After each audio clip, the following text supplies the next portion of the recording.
morning to all of us, the Managing Director at CalBank, distinguished panelists who have joined us today. I will be introducing them shortly, members of senior management, CalBank, and to everyone who's joined us on social media, on Facebook, on Twitter, on Zoom. Good morning to you once again, and welcome to the 8th edition of the CalBank webinar series, which is coming to you live from the Independence Avenue, number 23 Independence Avenue, here in Accra at the CalBank head office. My name is Yao Banafo, and I will be your anchor for this morning's conversation. We're excited to bring you today's conversation here again because here at CalBank, we don't only believe that the service that we offer to you is financial, but we believe that it's total. It helps your business, it helps your total life and your total offering, and that's why we say in our hashtag that let's move forward together. And so oftentimes we bring conversations like this on thought leadership, and we bring persons of great endeavor and great renown to share thoughts on these conversations so that your total business agenda will be successful. In today's conversation, today is the 8th of such conversations, and we'll be looking at the very important conversation on corporate governance.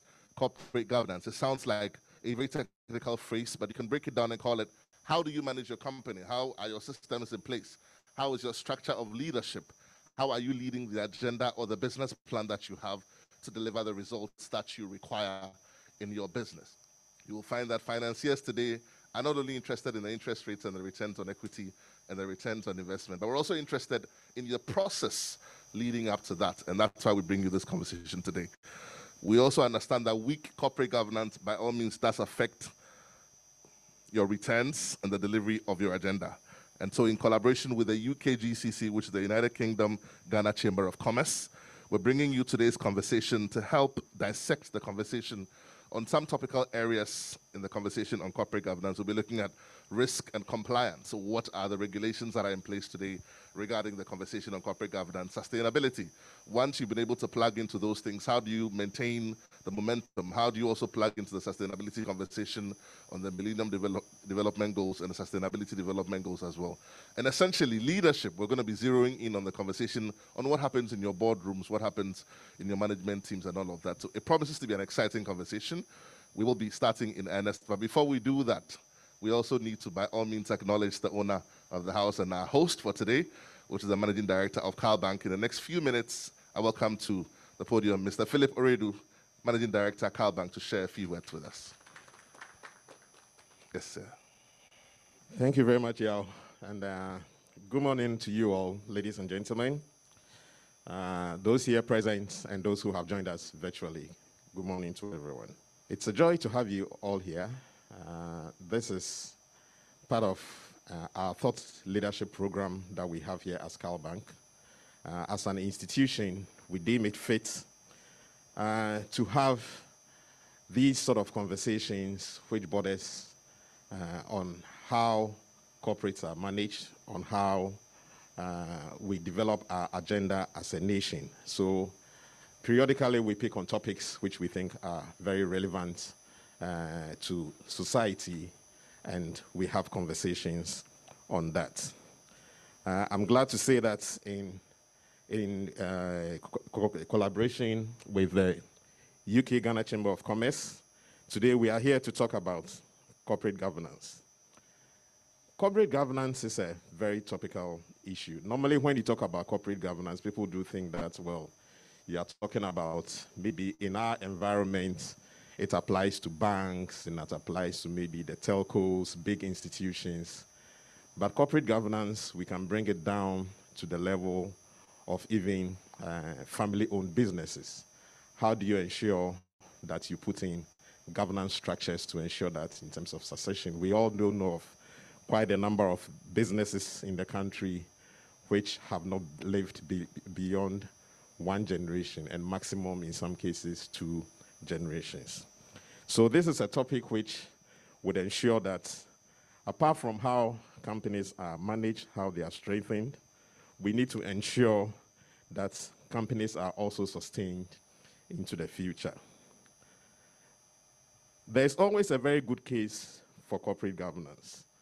In our environment, we also from 2016, 2017, heightened up around 2018, when in the financial services sector, we had quite a lot of challenges with quite some institutions which have been around for a while, especially banks, were merged or taken over by other institutions. And one significant factor attributable to this by the regulator was the issue of corporate governance.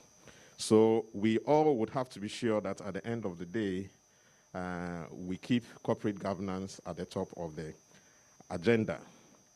It's not an issue just limited to our environment. If we look globally, from the days of, Enron, which was one of the very big ones that we saw, we've seen that quite a number of institutions, Enron, for instance, led to the collapse of one of the very big firms worldwide, globally.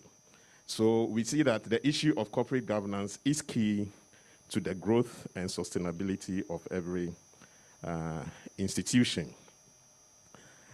With the onset of COVID, it also has an implication on corporate governance. How do institutions ensure that their staff, their customers, structures are put in place to ensure that all these people are well protected? I was just talking to somebody some few days ago, and the issue about climate change. It's gotten to the point where even standards, accounting standards, are being preferred for how climate change would have to be managed and disclosed in financial statements, indicating how institutions are managing this. So corporate governance goes to the core of every institution, goes to the strategy of every institution, and goes to ensure that as institutions, we also do have corporate social and investments in place. So that is what is referred to now, corporate social, because it's an investment you are making in society, which you expect that you pay back to society what you also get from them. So it is a fundamental thing that we all need to talk about. It is something that goes to the core of individual performance of institutions. It is something which is dear to the heart of shareholders, because now shareholders would like to know exactly how the institutions which they own are being managed, and are also the managers of that institution are also being responsible. So as has been said by Yao, some of the issues to be discussed will be risk management, control systems, internal controls will all be discussed. But obviously the conversation will not end here, because corporate governance is not an issue that you can talk about in an hour and then it comes to an end. But this conversation would endanger, ensure that we do pick up this conversation, and those here present and those joining us virtually would be able to continue the conversation.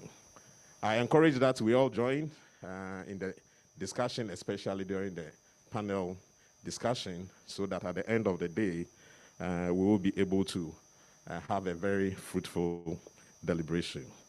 We as CalBank, our tagline, forward together. So we do hope that this conversation would embody all the corporate world in the nation, to be able to ensure that as a nation, as an institution, we all move forward together to be able to ensure that we have growth and sustainability in our institutions in Ghana. Thank you very much.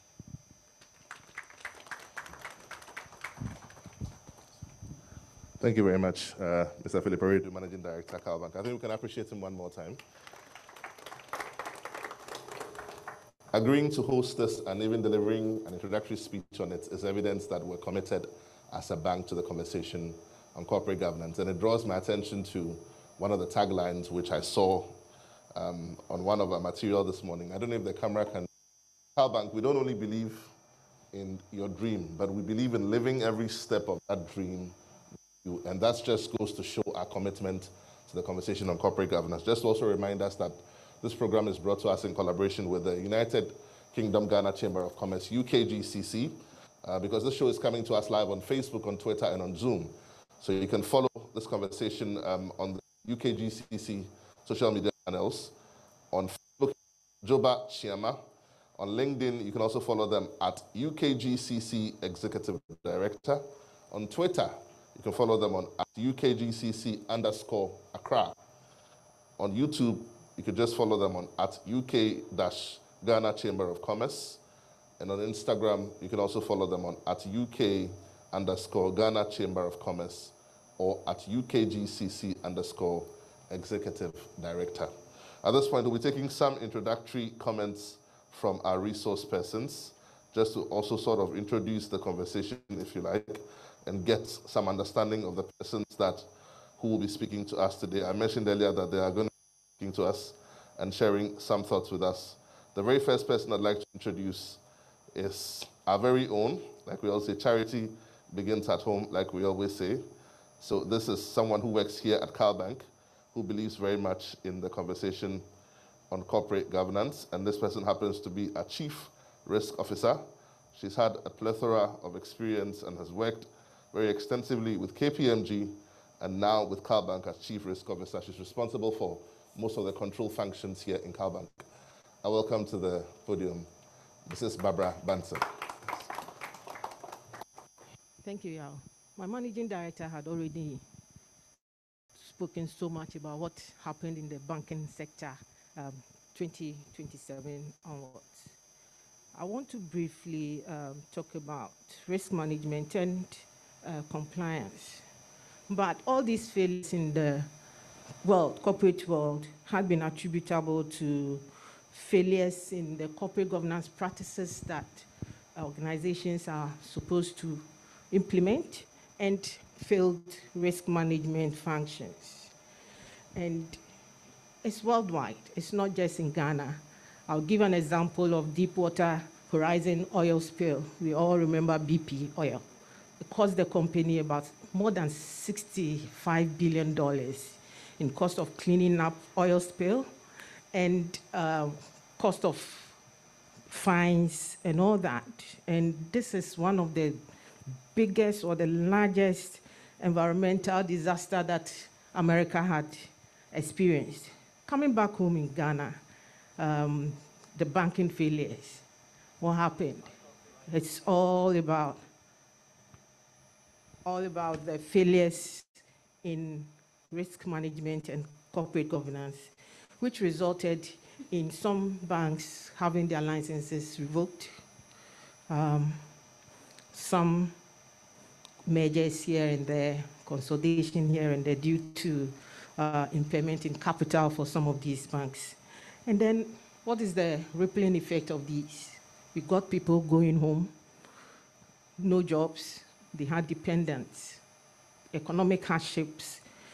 And then for the depositors themselves, they had their deposits locked up, really affecting their businesses and livelihood. And then generally, in the banking sector, we experienced situations where depositors were just reluctant to do business with us because they were unable to establish whether these banks, the rest of the banks, are really have the necessary capital to absorb any shock.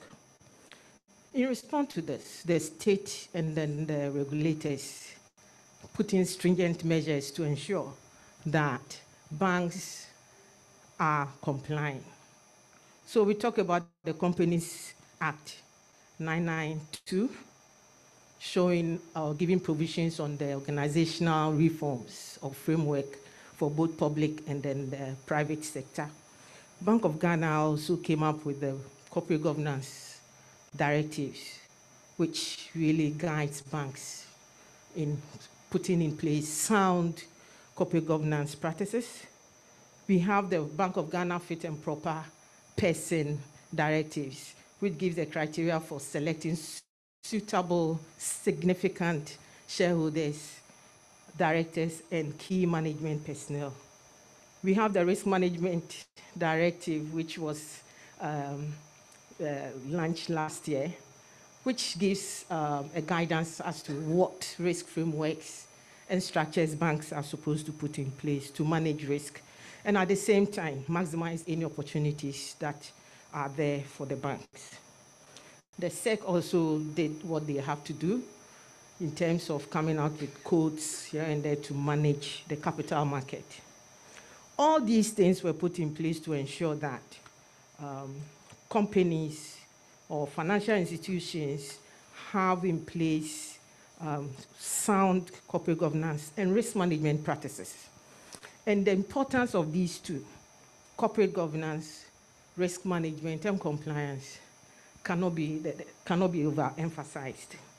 I believe at the end of this program, our listeners will be able to know how these three elements are interlinked, and then how companies will be able to put in place sound corporate governance practices.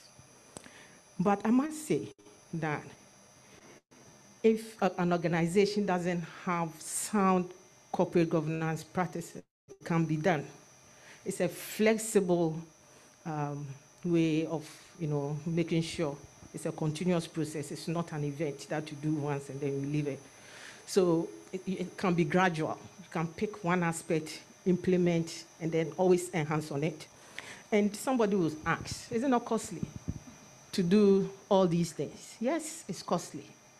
But the resources and effort put in ensuring that you implement all these practices, it's really an investment in the future. Because later on, the organization is going to benefit greatly from all this. What does it take to put in place a board? We would discuss all these things. And then what is the benefit of having a board? There's a likelihood that to give you credibility, the organization credibility. In the capital market, said that if organizations need investors, both equity or debt investors, because of the presence of a board in itself, it's likely to give you some leverage in getting these done. And then risk management framework, what does it take? If it's done very well, it will prevent losses. I'm not saying to take away losses, but it will manage it in a level that an organization can absorb in the face of undesirable events and circumstances. I want to say that I hope that we have a very productive and fruitful discussions where you open up on the topics and discuss into details some of these things that I've said. Thank you very much.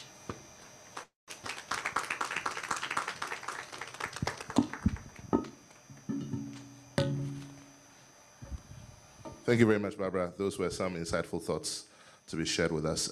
Next, to give us opening remarks, we have the Executive Director of the UK-Ghana Chamber of Commerce in the person of Adjoba, Kyiamah. Let's welcome Adjoba as she comes to share her opening remarks. Thank you very much, yeah. Good morning, Chief Executive of CalBank and our hosts today. Good morning to those physically present, our esteemed panel of speakers, and to our audience online. I would like to welcome all participants in person and virtual to the seminar on good corporate governance, which we are organizing jointly with CalBank PLC, a platinum member of our chamber. We are proud to say that we're very proud of CalBank being a member of our chamber. Why would we want to host something like this? It's because our chamber stands for doing business in a socially responsible and ethical manner in accordance with the UK's Bribery Act 2010.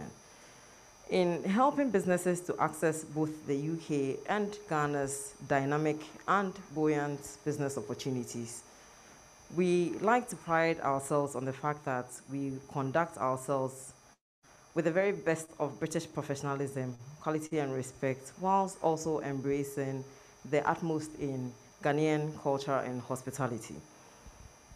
In line with these values, and just like any other member-based trade association, our chamber supports and encourages good corporate governance practices that benefits the long-term position and growth of our member companies and all of our other stakeholders. We acknowledge that globally, corporate governance is evolving rapidly with increasing pressure on boards of directors and management to implement the changes that it demands. But we must always keep in mind that it is a critical avenue, just like previous speakers have said, of value creation and sustainability for business and society.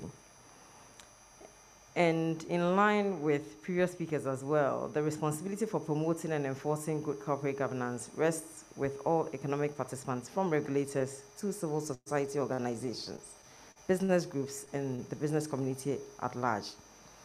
I therefore have no doubt in my mind that this seminar will be a worthwhile experience, seeing that we have paneled some of the best experts in the field of corporate governance. And our speakers today are people that I personally hold in high regard, and I can proudly say that I have studied at the feet of Mr. Ntrakwah over many years. I therefore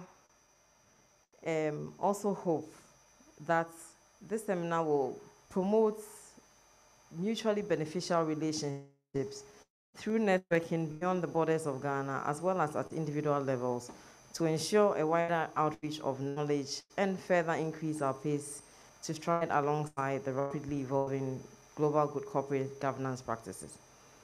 We are optimistic that Ghana's current Companies Act 2019, together with Bank of Ghana's Corporate Governance Directive 2018 and the Securities and Exchange Commission's Corporate Governance Code 2020, will help drive change and keep us up to speed with the rapidly evolving good corporate governance practices across the globe. In conclusion, I would like to thank CalBank for collaborating with us in delivering this seminar. Thank you particularly to Jifa Megashi, Kofi Sabi, Peter Hall, and the entire CalBank team, as well as Sarah Adledo-Dampton from my side, Jocelyn Ahiable, and Margaret Olatunde, who have worked hard to make this happen. My immense gratitude goes to Mr. Felix Ntrakwah, Mr. Reginald Mark-Hansen, Ms. Catherine Engmann, and Mrs. Barbara Banson, who will be sharing their valuable experience and knowledge in this field. And also to you, our audience, thank you very much.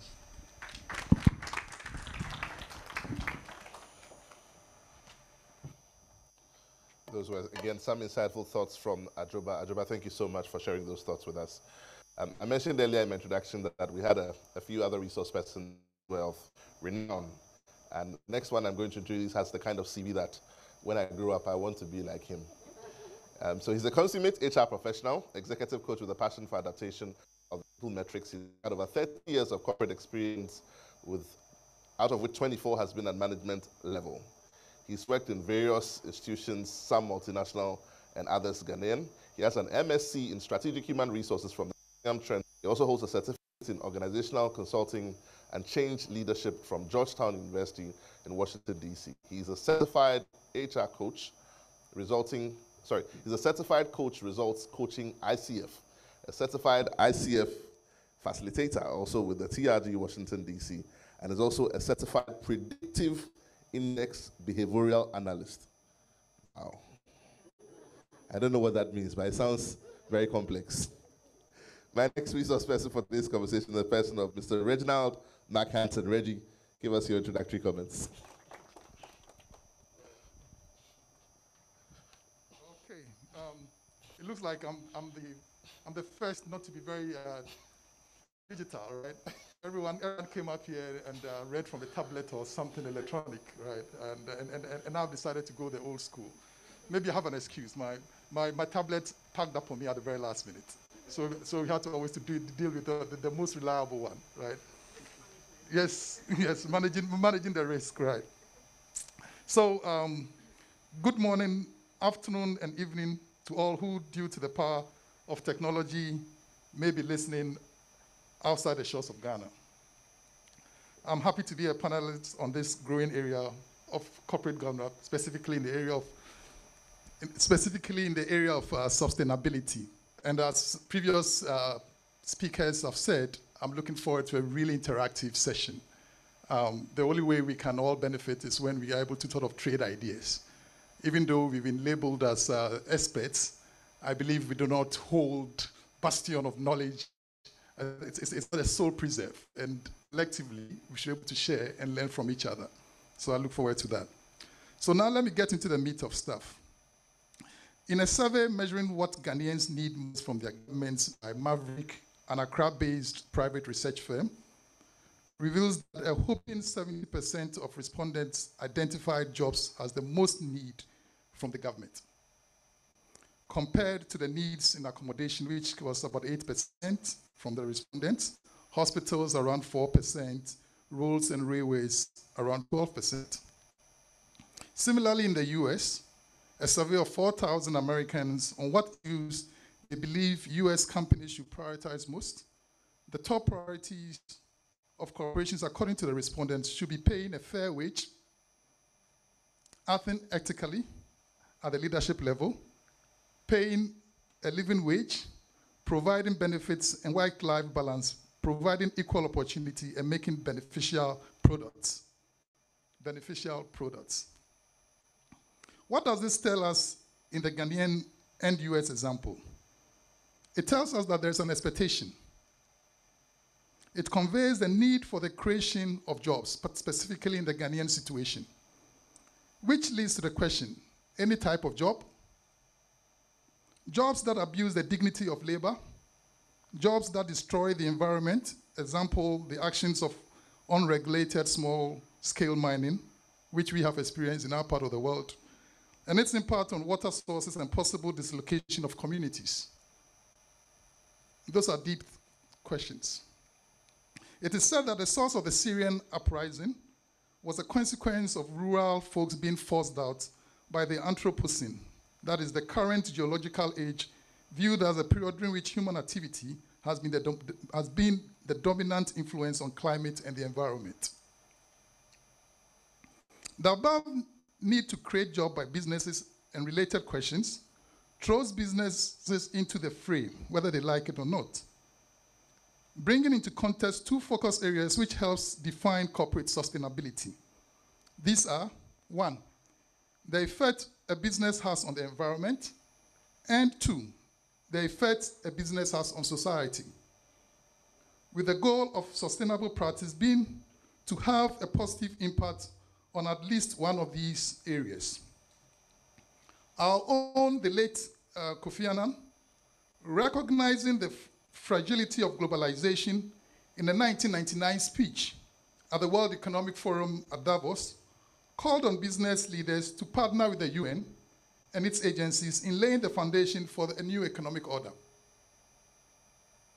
And a new order based on a set of core values in the areas of human rights, labor standards, and environmental practices. And I quote Kofi Annan on this one. He says, "You can make sure that in your own corporate practices, you uphold and respect human rights, and that you are not yourselves complicit in human rights abuses. National markets are held together by shared values. In the face of economic transition and insecurity, people know that if the West comes to the West, they can rely on the expectation that certain minimum standards will prevail. But in the global market, people do not yet have that confidence. Until they do have it, the global economy will be fragile and vulnerable." And that introduces why we need to talk about sustainability or incorporate it. So in sum, businesses can only flourish when the communities and ecosystems in which it operates are healthy. The relevance of the above in today's VUCA/pandemic world is that which will form the base of our discussions subsequently. Thank you very much.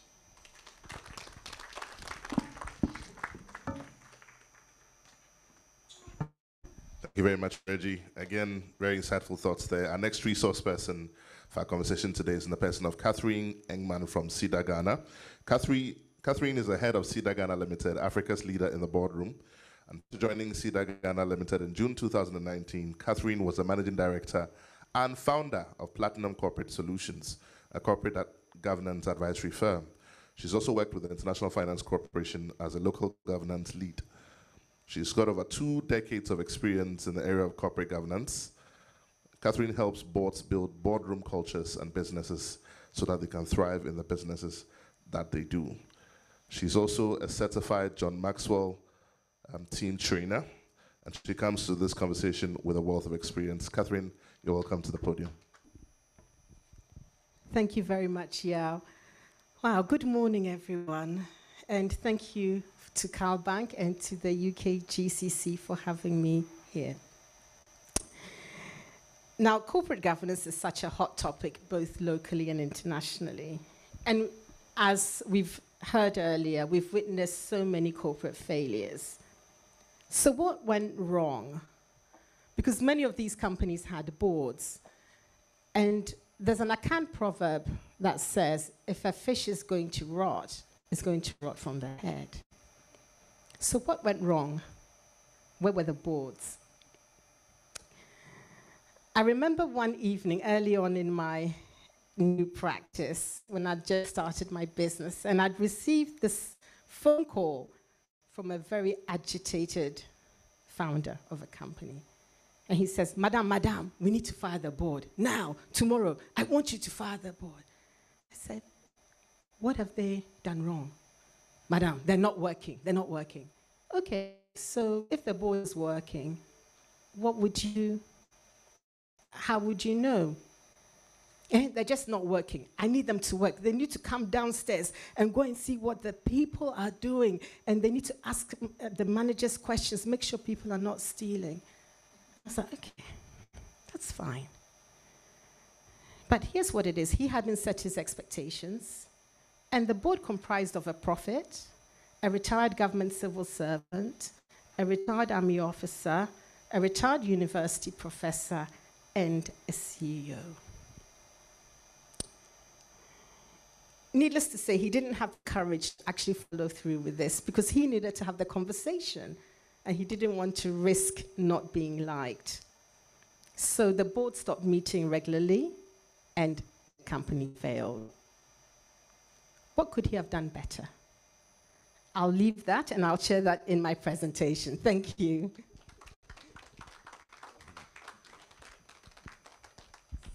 Thank you so much, Catherine. Our last resource person for today's conversation is in the person of Mr. Felix Ntrakwah from the Corporate Law Institute. Mr. Felix Ntrakwah is one of Ghana's leading experts in the company law and corporate counseling. He's a product of the University of Ghana and the Ghana School of Law, and he was called to the bar in 1975. I'm pausing so that it will sink in. I'm looking at the bank's lawyer. I'm not going to say when you were called to the bar, but he was called to the bar in 1975. He's an arbiter and served his term as a member of the ICC Court of Commercial Arbitration in Paris.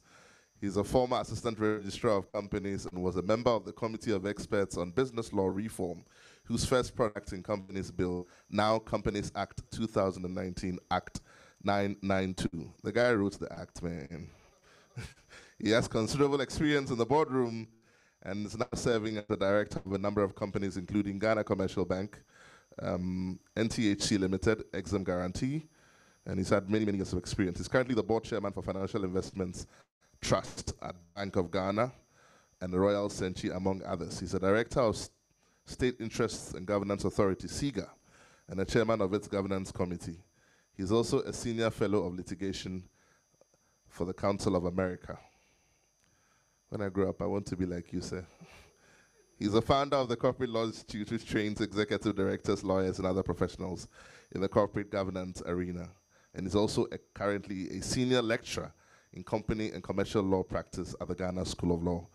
My next guest to give his opening remarks, Mr. Felix Ntrakwah. Let's put our hands together for him. When you finish reading a resume like that, then the person you've introduced shouldn't speak any further. Yeah, so the gentleman who thought he was alone. I have no tablet here. Thank you, CalBank. Thank you, everybody, for giving me this opportunity. I just want to make a few remarks about the legal and regulatory framework of corporate governance in Ghana. Corporate governance begins with a body corporate, an artificial person created by law, and therefore the subject begins with the law. It is not from people's imagination. It is the law. which is built upon by experts in the field. In Ghana, generally, we can talk about companies and bodies corporate owned by the state. Their corporate governance begins with the Ghana Constitution. The president appoints the chairman, the directors, MD of companies, and other statutory bodies.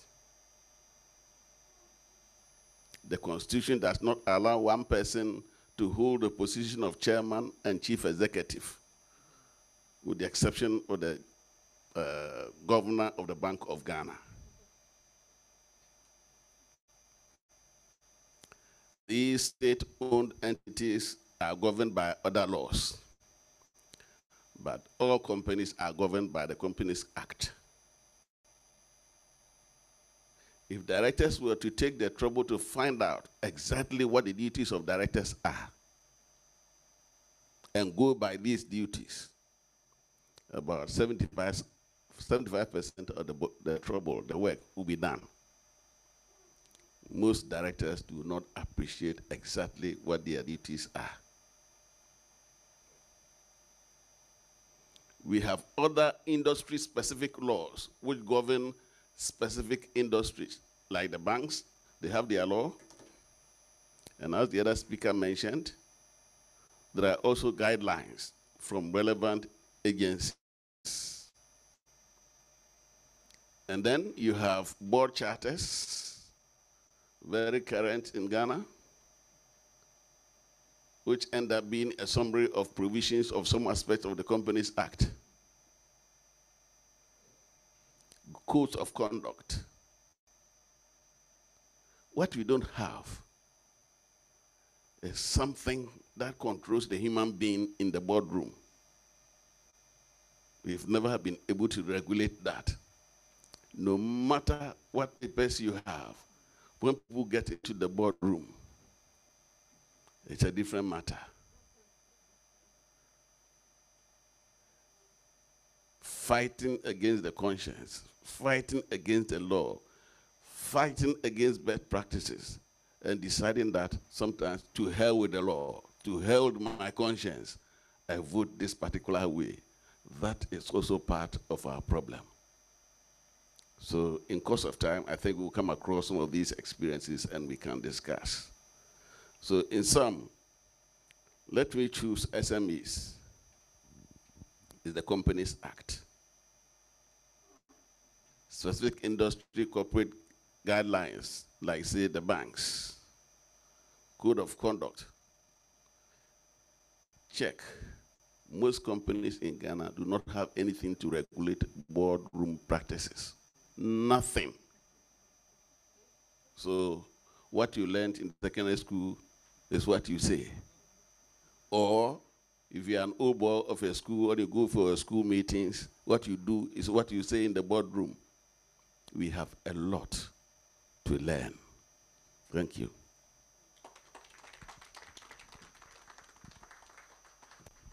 Thank you very much, Mr. Ntrakwah. I have learned something in this few minutes, that those who know a lot speak very little. Eugene, I'm looking at you. Okay, so we want to continue with this conversation. It's already exciting based on the introductory comments that we've had. We're going to cut to commercial now for a few minutes, and during that period, my guests will take their seats. When we come back to the live production, we go on straight to the panel conversation. So we cut to commercial right now. Welcome back. If you've just tuned in, this is the 8th edition of the CalBank webinar series in conjunction with the UKGCC. And today we're continuing with an important conversation on corporate governance, a very important conversation. We've had some introductory remarks from our resource persons who have already been introduced. I want to save all the time for the thoughts that they're going to share so that we can ask questions and become better for it. I always say that life is too short to make all the mistakes ourselves, so therefore let's learn from the experience of other people. We want to go straight into today's conversation, but just to also remind you that we're streaming live on Facebook, on Twitter, and on Zoom, and also on all the social media channels for the UKGCC, which is LinkedIn, Instagram, Twitter, and also on Facebook and YouTube as well. So by all means, do follow that conversation. Here are a few event protocols that I need us to follow. For those of us who are following on social media, let's make sure that all of our microphones are muted, because we've got in excess of about 120 to 130 people online already. And in studio, we've got an excess of about 70 people. So if your microphones are on, it's probably going to affect the feed. This is also a live broadcast. And so let's make sure that our microphones are off. Like I mentioned earlier, we're coming to you live on Zoom, on Twitter, on Facebook, on YouTube, and also on LinkedIn. So tell a friend to tell a friend to be part of this conversation. This is free information. You own a business, you're an entrepreneur, you're a CEO, you're a GM of any company. You would have otherwise had to pay for this kind of training. Some of the people we have on the panel today are people who are of renown, people you would pay money to see. But today, UKGCC and CalBank are coming to you pro bono with all of these people to share information, because we don't only care about your result and your end, but we care about the steps that you take towards achieving that process. During the shows, at some point also, there will be time for questions and answers, and therefore post your questions to the chat box in all of these social media handles I've mentioned already, so that when the time comes to get interactive, we'll be able to share those comments or thoughts as well. Just so that we also know that your questions and comments are related to the show. When you post them, also do a hashtag and call it hashtag CalBank Webinar. Hashtag CalBank Webinar. And one final housekeeping protocol for all of our in-studio audience, because we're streaming live, we kindly ask that you put your phones on silent so that we don't have any phones ringing in the middle of the conversation. We want to go straight to our panel. They've already been introduced. In no particular order, there are various strong areas we're going to be speaking on today. So we want to do the ladies first thing. CalBank, we are very charitable, and we believe in equity and equality. So Catherine is going to start the conversation for us. She's going to be dwelling on the area of board composition, influence. Obviously, these are the areas which have been assigned, but there's no hard and fast rule. No one is in a box here. It's a general conversation. We cannot have the conversation on corporate governance in 1 hour. And therefore, we're only going to talk about the areas where we're most passionate about and which we believe will help our stakeholders who are listening to us. So, Kathy, for the next 10 minutes, I will try not to say anything. Usually, I'm not very good at that. I'll keep coming in, but please feel free. Talk to us. Share some ideas. Someone's listening. They'll pick some thoughts. They'll become better for it. Boardroom composition, influence, and independence. If you have any questions, please write them down. When we get interactive, then you can share those questions. So, Kathy, talk to us. Thank you, Yao. Okay, so at Sirdar, one of our taglines is that good directors grow companies and great directors change lives. Good directors grow companies and great directors change lives. Because the role of a director... Kathy, can you say that one last... I'm sorry. Yes. I'm sorry. It's just been like, what, 45 seconds? Good directors... I need that to sink in because we're building something here. Okay. So for the CEOs, the GMs who are listening, for our business owners, the one-man businesses, they need to hear this. They need to understand it. Yeah. Slowly. For a third time. Good directors grow companies. Great directors change lives. Okay. I think they heard you this time. Thank you. And what is really the purpose of the board? It's to ensure that the company is living its purpose and to ensure that it's sustainable, it's left behind for future generations, and also that it's performing to shareholders' expectations and also conforming with all aspects of its legal framework and regulations. Now, particularly in our local place, I think even for family-owned businesses and everywhere, there are three types of people that are involved in the business. You have the investor, so he looks at everything from the outside, he or she. You have the board, who looks at everything from the whole business, and you have management. So you have three hats, usually, in the boardroom. You have the shareholder, you have managers, and then you have the directors. And that's sometimes, what happens sometimes is that people get the roles confused. That's what happens in the boardroom. Okay, there's a slide up on the screen, and it asks what type of company this is. This is the next slide. Okay, so have a look at that slide. Tell me what type of company you think this is. And there is a prize.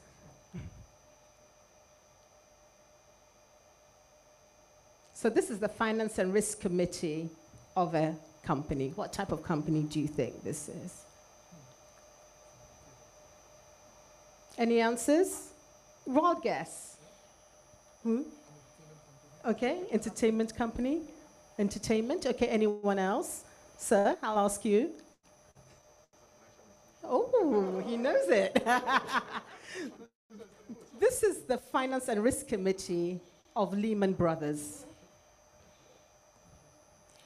If you look at this, none of the members of the committee had financial experience. And this is the risk committee heads with 27,000 risk managers. So here, did they really have proper oversight of the company?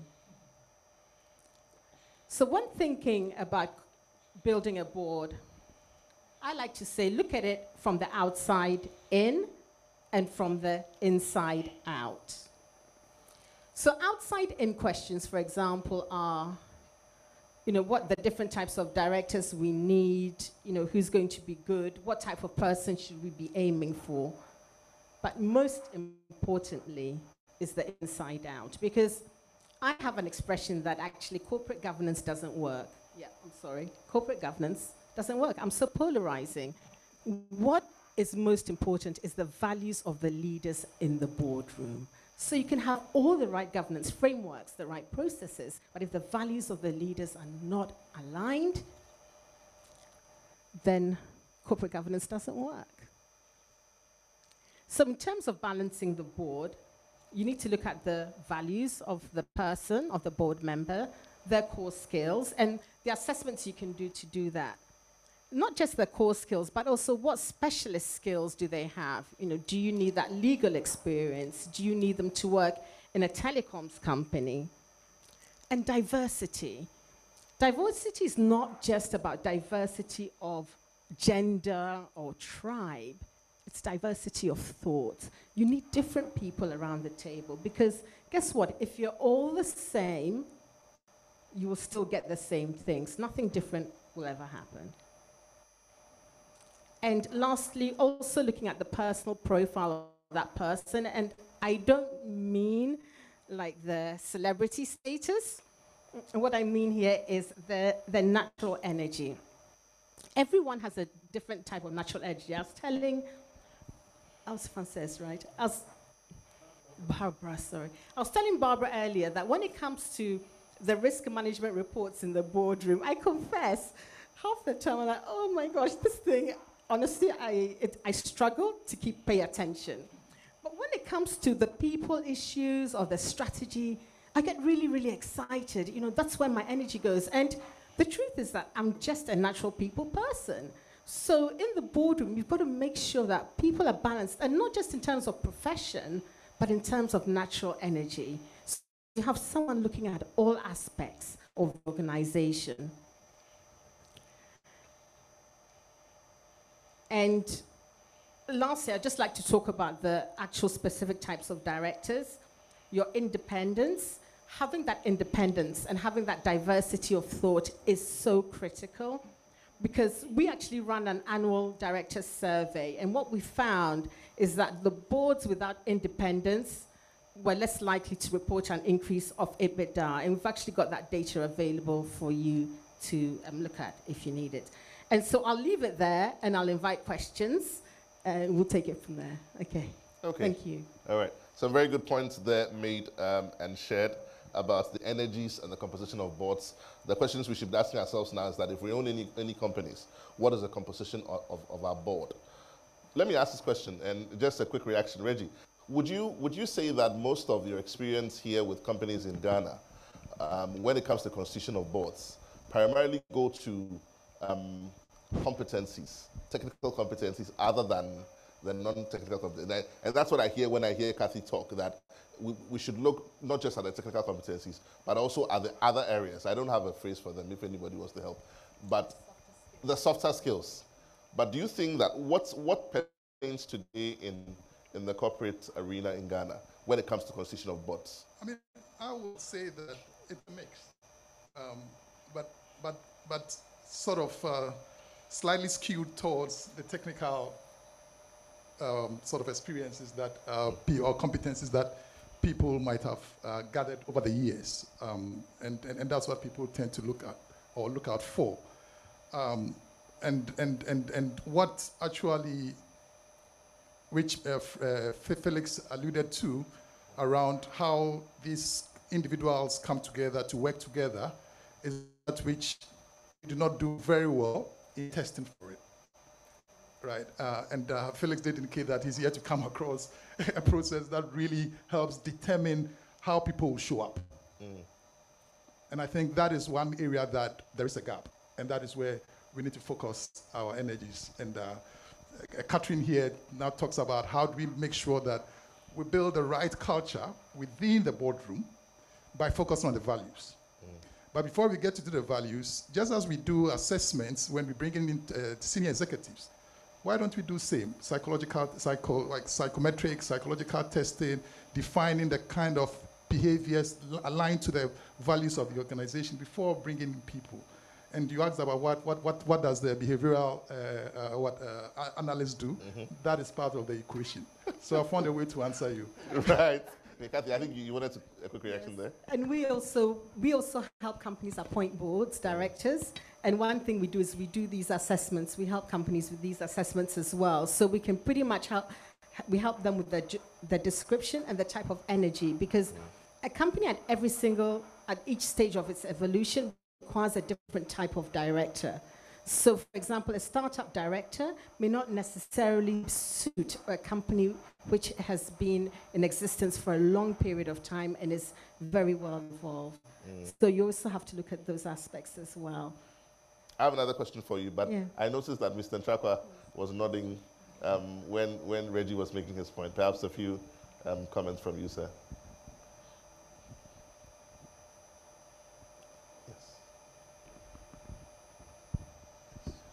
Yeah, diversity is the word, but to what extent? It depends on the industry. It depends on how the directors apply themselves to the specific industry. For example, you are appointed a director of an insurance company. You are not an insurer. When you go onto the board, it is your duty to pick up from the industry, learn something about the industry. You may be an accountant, you may be a lawyer, but you need to understand the industry. Just merely going to sit there will not help. You must understand the business on whose board you serve. Let's talk a bit more about liability on boards. And again, I'd like you to take that, because I believe that that's one of the key and central themes that run through the Act 992 and some of the major changes that were made. I'm talking about that because of the composition. Now, when you're talking about liability, obviously, then you're also looking at people's track record and experience and propensity to act in a certain way, where it goes into Reggie's field. I'm not going to prejudice the question, but what's the keywords? Propensity to behave in a certain way, liability, understanding vicarious liability, and then selecting the right people to act on certain boards. What's the general conversation, taking into account all these three words? I've asked a question like that because I don't want to prejudice the answer. I want you to feel free when you answer it. So maybe, Mr. Ntrakwah, we'll start from you first, and then Reggie will come in. The key aspect, help me again. Okay, so liability is one of the key themes that runs through the Act 992. The director's liability. Director's liability. How does that how does that affect the selection of people on the board vis-a-vis the experience? Because if someone has acted in a way before on a certain board, there are things that people do that bar them from serving ever again as directors. So I'm looking at that entire circle in the selection of people for any board anywhere. Actually, agreeing to serve on a board is a risk that you take. If you look at the language of the law, every section provides for liability. In some areas, if you know, in some areas, by reason of your failure to act, in some areas, it is not only the directors, the shareholders and officers. Come to think of it, directors are put in a position of trust. People have invested their monies in a company. And they allow these people, directors, sign checks. They don't sign checks. The investor don't sign checks. But the directors sign checks. They can sign anything, any day, and run away. But that's not what they are supposed to do. Their duty is to preserve assets, protect what they find, and ensure the success of the company. And the law says if you fail in your duty, there are penalties, different types of penalties. So I've even gone to the extent of making a small book on obligations, breaches, and liabilities. And yes, just to help directors. When you get it on your side in the boardroom, you know how far you can go and where you should stop. In some cases, we are talking about vicarious liability. The law provides that the acts of the company in general meeting, the board of directors, the managing director are the acts of the company. But the acts of officers, other than the managing director, are not the acts of the company, unless the company gives impression that Mr. X is an officer who has been given a particular responsibility. It means there's a need for proof that the person you dealt with has been made to play a particular role, so you don't take any risk.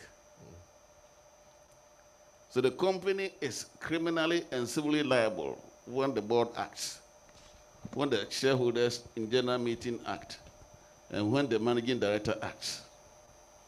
But when other officers act, the company is civilly liable. Then a distinction is drawn between that and vicarious liability. The facts will determine whether the company is liable or not. So if an officer goes on a frolic of his own, is the company liable? A court will go into the facts. So automatically, the managing director, the board, and shareholders in general meeting can commit the company. Except in situations where the person involved, let's say the third party, knows that a director has no business doing what he did. If you have the insider information that this director, that's not his duty, and yet you still dealt with him, it becomes an issue. Right. Okay. Very quickly, Reggie, I have a last question for you, Kathy, before we go on to the next person. But you were going to talk to me about, in the selection process, looking at the propensity to behave in a certain way, the behavioral tests that are done. Because again, apart from knowing what a director should not do, I mean, as prescribed by Directive 992, I won't read it out because it's available for people to refer to, and that's not the conversation today. What else should you look out for? Because it's difficult to tell, even though trend analysis will show. In some boards in other parts of the world, over a period of a year or two of serving on the board out of, let's say, a 3 or 5 year term, your contribution to decisions that are made and the success thereof of those decisions is measured. And therefore, your performance as a board member can be shown. If you just go in there, you just sit there and you say nothing, it shows. If your contribution and certain decisions and recommendations lead to certain results which are positive, it shows. And they're able to measure right down to your percentage contribution. Looking at all that together with the propensity to behave in a certain way, what are some of the decisions that some people will put very disagreeable people on the board? To what end? Is it so that, some people say so that we achieve integrity, so that we achieve excellence, but you also want the business to go on.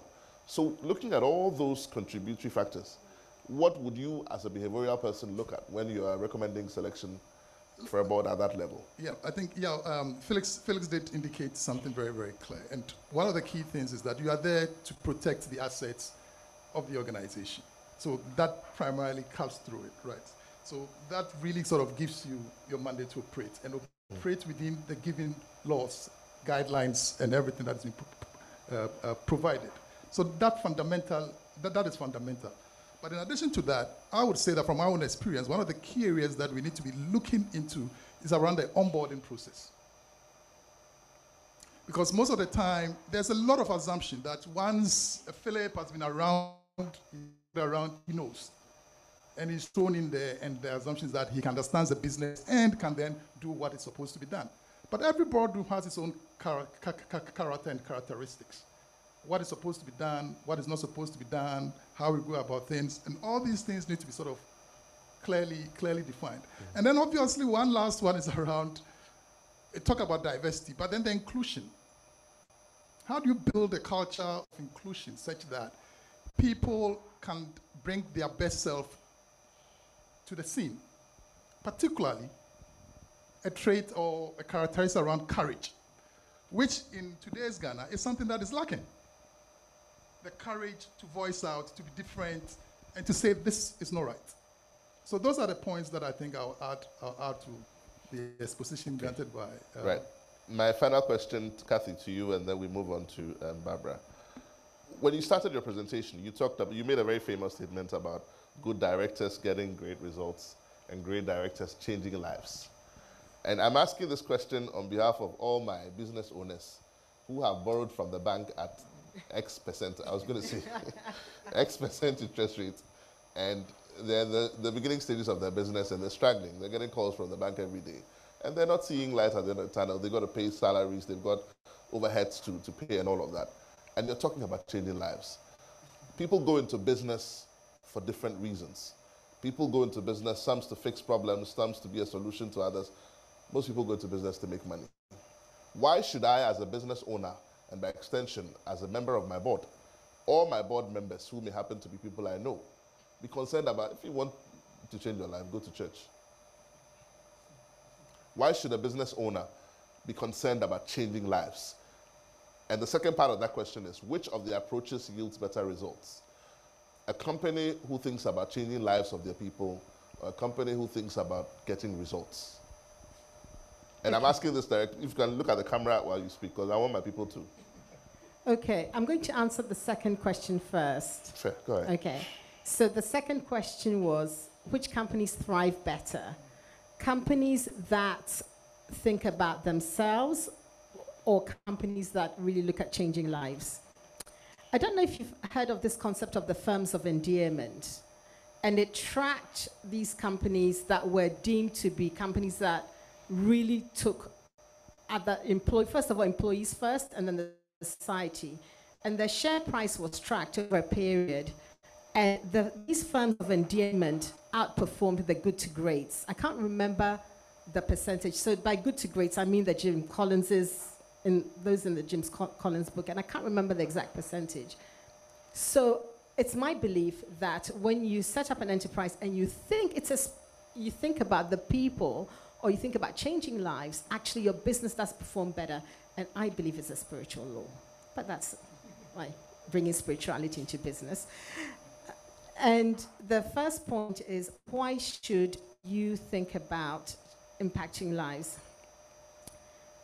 I hear you, Yao, because when I first started my business, I only started it because I needed to earn some money, right? But as my employees came on board, I then realized that actually it's not just about me, it's about other people. And particularly in our environment, we have one person who's looking after about 7 other people. And then it's not just about me, it's about the lady who's also working in the kiosk across the road, selling stuff. And then it's also about my responsibility to my clients, because if I don't perform well, their businesses also get messed up. So I don't believe that any of us are in this world alone, and everything that we do causes something to move. Okay, so Kathy, I hear you, okay? And I understand that the example that you give is, for example, from your perspective. But let's bring the conversation home. Let's look at a company that has, let's say, 100 employees. It has a management team, it has a board. Now, I'm talking about getting people to do things because they must, and getting people to do things because they understand it. The conversation around the table today, in all fora, in all corporate boardrooms, is looking more to the softer skills. Get people to understand, let's hold your hand, let's work with you. Back in the day, if you're taking a loan, pay it. I'm not going to babysit you. We're not here to rub anybody's ego. I'm talking hardcore. And I'm saying that you've borrowed money, you set up a business. I wake up and I come to work because I must. Not because I want to see Kofi's face. Yeah, I agree with you. So I'm saying hardcore stuff. Hardcore. And hardcore, look, companies go through evolution. When I first started business, I'm borrowing money. of course, I'm not going to be thinking about saving, changing lives, but one day, let that be the goal, let that be the vision, because just like individuals, companies also go through their own Maslow's hierarchy of needs. Remember Maslow's hierarchy of needs, primary need, stability, and then you move up before you get to self-enlightenment. So every company has its own evolution, but always have the end in mind. Always have that vision. And know that, anyway, I'll stop there. Barbara, let me hear from you. You see, and okay, you answer that question first. I was going to go into leadership styles, because I've had this conversation in another meeting, and I asked about leadership. And very simply put, I put America on one side and I put China on one side, and I said, China has their style of leadership, America has their style of one will force you to do it, one will say, let's do it together. Let's talk about trade. I'm not going to talk about anything. Let's talk about trade. What's happening with China and America today? Will people do it because they have to? Do you get more output there? And because people have businesses and they're listening to us and they're running businesses and we're telling them, care about the people, care about the people. Do people produce more when you care about them, or they produce more when they know that they have to do it? There are people who run, let's say, models on let's say, what's that thing? Excuse me. When you make a good sale, you get a commission. So I know I'm going to get 10% of the sale I make. People are making phone calls and they're on sick beds. Their motivation is not that you care. It's that they're going to make a 10%. And I'm saying people are running businesses and doing these things. We hear you when you say, let's care about people. But which one works? What's practical? Let's not do the thing that we go to church and they say one thing and when you go home, the problem is still there. Which one works? Well, yeah, I think it's a combination of things, right? As Kathy said, is the needs of the organization. And let's remember that the organization is there for a certain vision and mission, okay? The organization is there to ensure that they return value to their shareholders. That's the number one. Then the organization had to look at the people that get the results for the shareholders. That's the employees. The employees need to be taken care of, because it's more like getting people motivated. It's not about the money sometimes, but how do you treat your employees in the organization? Sometimes it's just about saying thank you for a great job done. Gives them the motivation to work harder. And in this instance, it's not about the result, like let's say for a contract staff or somebody who works on commission, and therefore we look at the commission that the person gets as the result. And this time, we are not looking at the organization, we are looking at the employee. So we have to, as an organization, have to be able to balance this whilst returning value to our shareholders. We have the responsibility, obligation to ensure that we create even a very good working environment for our employees and the community within which we work. Because if that is done very well, you realize that at the end of the day, it is not even about the shareholders' returns, about having an environment where you can thrive as an organization. Correct. So that is my little Okay, I think Reggie was to... Let me just add on. Thanks, Barbara. Let me just add on to that. I mean, let's go back to your tagline. What did you guys say? Forward together. So the together is with who? Reggie is putting me in the box. So, Reggie, on this show, I'm the host. I work for CalBank, but I'm the host. So here we are. We're talking about forward together. And yes, we are in a business to survive. So it's about the hard money at the end of the day, right? However, as Barbara did indicate, the sum is made up of various parts. And we are looking at growth, sustainable growth. So CalBank is looking at sustainable growth. So Reggie and co come to CalBank, taking some money, plans did not go as planned. If we dial it back, the impact, my failure, the impact on the society, and CalBank stepping in and having a conversation, providing that extra layer. Even if it doesn't work out, at the end of the day, your reputation gets what? Enhanced. Right? So these are some of the things that we're beginning to sort of appreciate and begin to understand. That it's not just the hard cash. And John Elkington will talk about the 3 Ps. Look at profits, look at the planet, and look at the people. So we need to bring all these things together, and that ensures we can move forward together. Is that Okay. right? Okay. Yes, sir. By all means, you may. I'll come to the audience shortly, maybe one quick reaction, and then we move on to the next resource person. The comment that you should go to church. If you Please, the comments I make here do not reflect my personal opinion. I'm only trying to push the conversation. No, yeah, sure. If you were to read the words in the act carefully, you might think those who did the law are preachers. You must be careful. You must be skillful. You must take the interest of the workers, the shareholders, and creditors into account as directors. So that's the meaning of directors being asked to act in the best interest of the company. It includes the interests of workers, creditors, and shareholders. So if it's only profit you are looking for, you may decide even to pay pittance to your workers and take the rest for yourself, or refuse to pay your creditors, and you are better off. Yes. And then the language that you should not use company property without the consent of the shareholders. Is it different from thou shalt not steal? Essentially not. Essentially not. They're all in the law. Yes. So, okay, so some very insightful thoughts there. Nobody seems to agree with me. Maybe somebody in the audience. Quick reaction. We'll just take one quick reaction from the in-studio audience. Yes, sir. Can we have a microphone to our kind gentleman? Sir, you may go ahead. You may go ahead. You can stand to your feet and just ask your question, sir. I think what Kathy said is very important. Okay. People who make this. So, sorry, your name and then probably your company, and then you can go ahead, sir. My name is George. George, right. Consultant, okay. It's people who make this. So if you take care of the people, you're taking care of the business. People make business. So if you take care of the people, you're taking care of your business. I think that's the closest thing to me agreeing. I disagree with my panelists. Okay, so we move on to the next resource person, Mr. Mark-Hansen. He'll be sharing with us on the area of sustainability. We've got a lot of questions, but we don't want to ask the questions that have come in already. We want to ask questions from you because you're here with us and also to our listening audience. So when we get interactive, we'd like to go to your questions.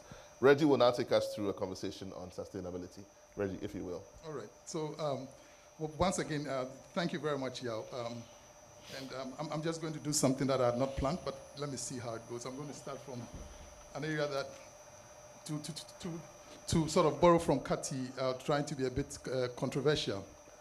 And I'm going to borrow from another quote by Mark Benoff, who says, I really strongly believe that capitalism as we know it is dead.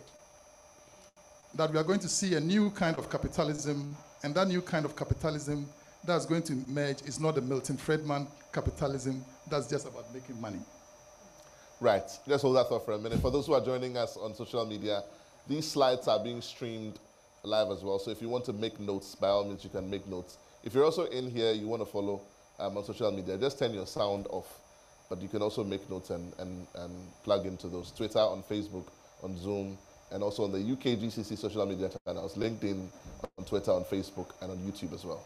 Please go ahead. Reggie. So borrowing from Benoff, it says it's not just about making money, right? So in the 70s, thereabout, Friedman had his philosophy of the business is business. The business of the business. Is business, right? So it was just the hard numbers, profits, shareholder value, that was it. A single constituency, right? Things changed. So let's fast forward and move into the 80s. And we realized that there was an unbalance in the world. So agitations from NGOs, from civil society, from folks beginning to say, as a people, do we only exist for profit? Right? So the movement started, and the UN, working together with a couple of eminent people, put together a committee, right? So primarily you had the Gro Bratland committee, the former Norwegian prime minister, who then came up, the committee then came up and said, look, to talk about sustainability and define it simply as meeting the needs of the present without compromising the ability of future generations to meet their needs. So meeting the needs of the present without compromising the ability of future generations to meet their needs. What does this mean? It means that we have to take a very intentional approach when we're conducting business. So let's tease it back again and let's break it down. So now let's come into corporate sustainability. And corporate sustainability, most of the time when we talk about sustainability, the first thing that jumps at us is what? Environment. But that is not what we're talking about. What we're talking about is about sustainable business practices.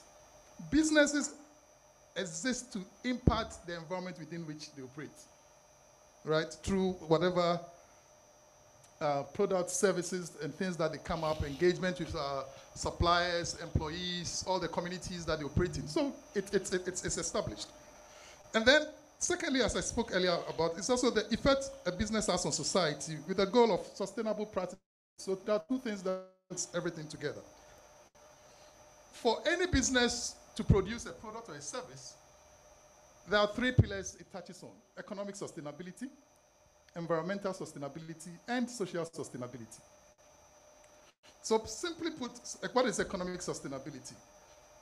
For CalBank to provide its service, it must take a resource directly or indirectly from the environment to turn it into a good, a finished product.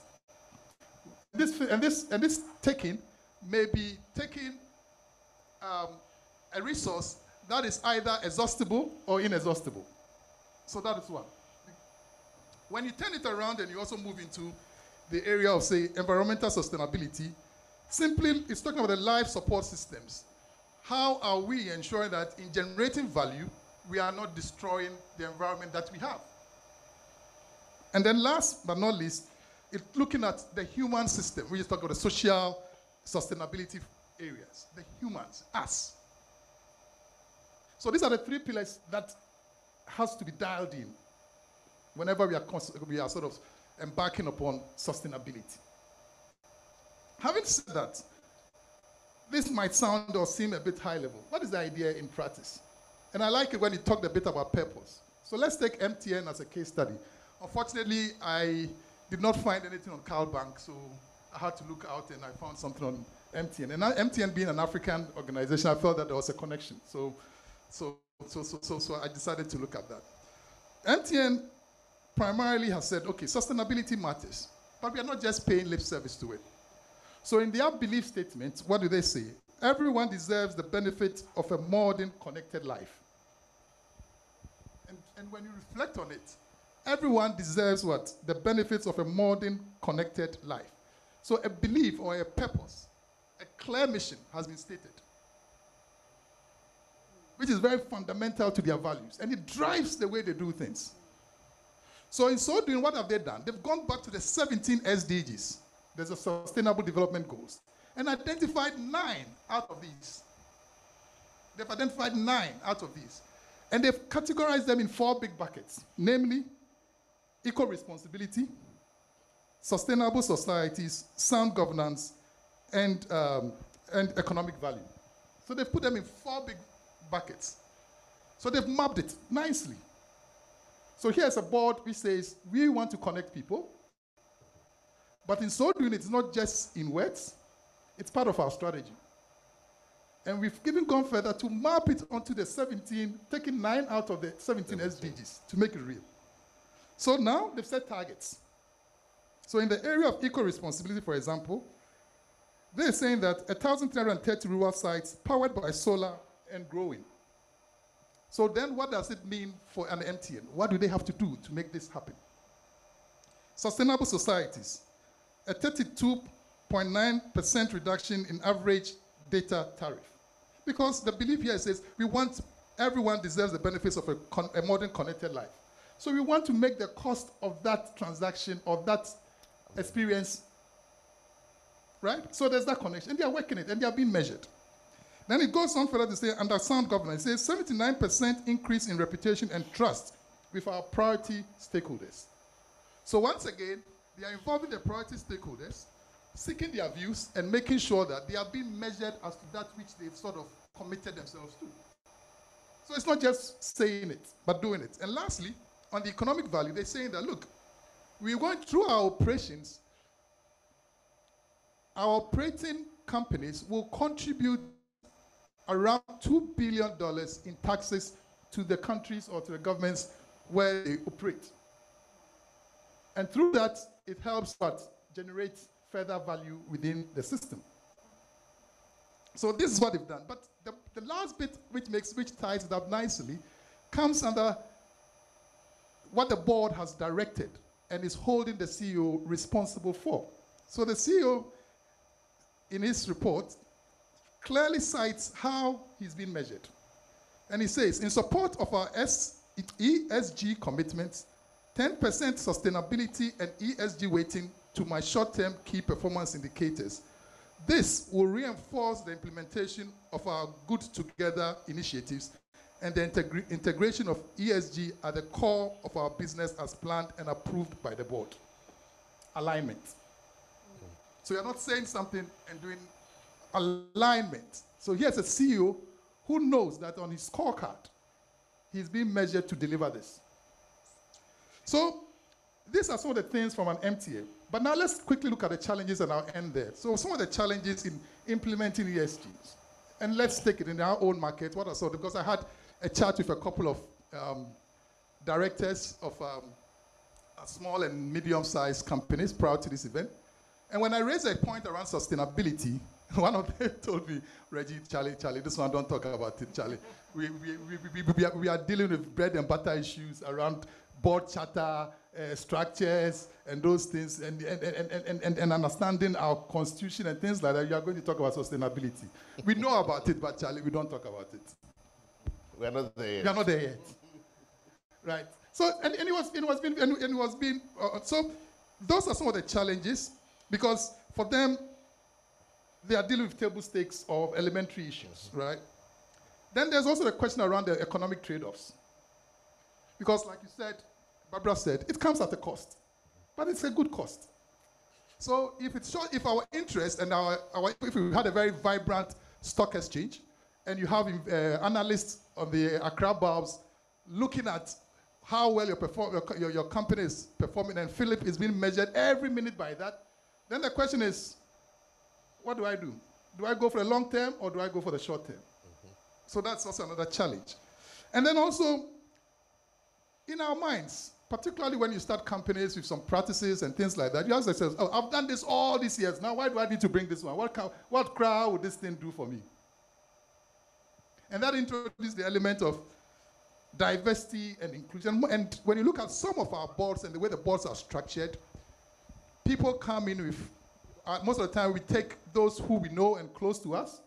So we are all from the same gene pool.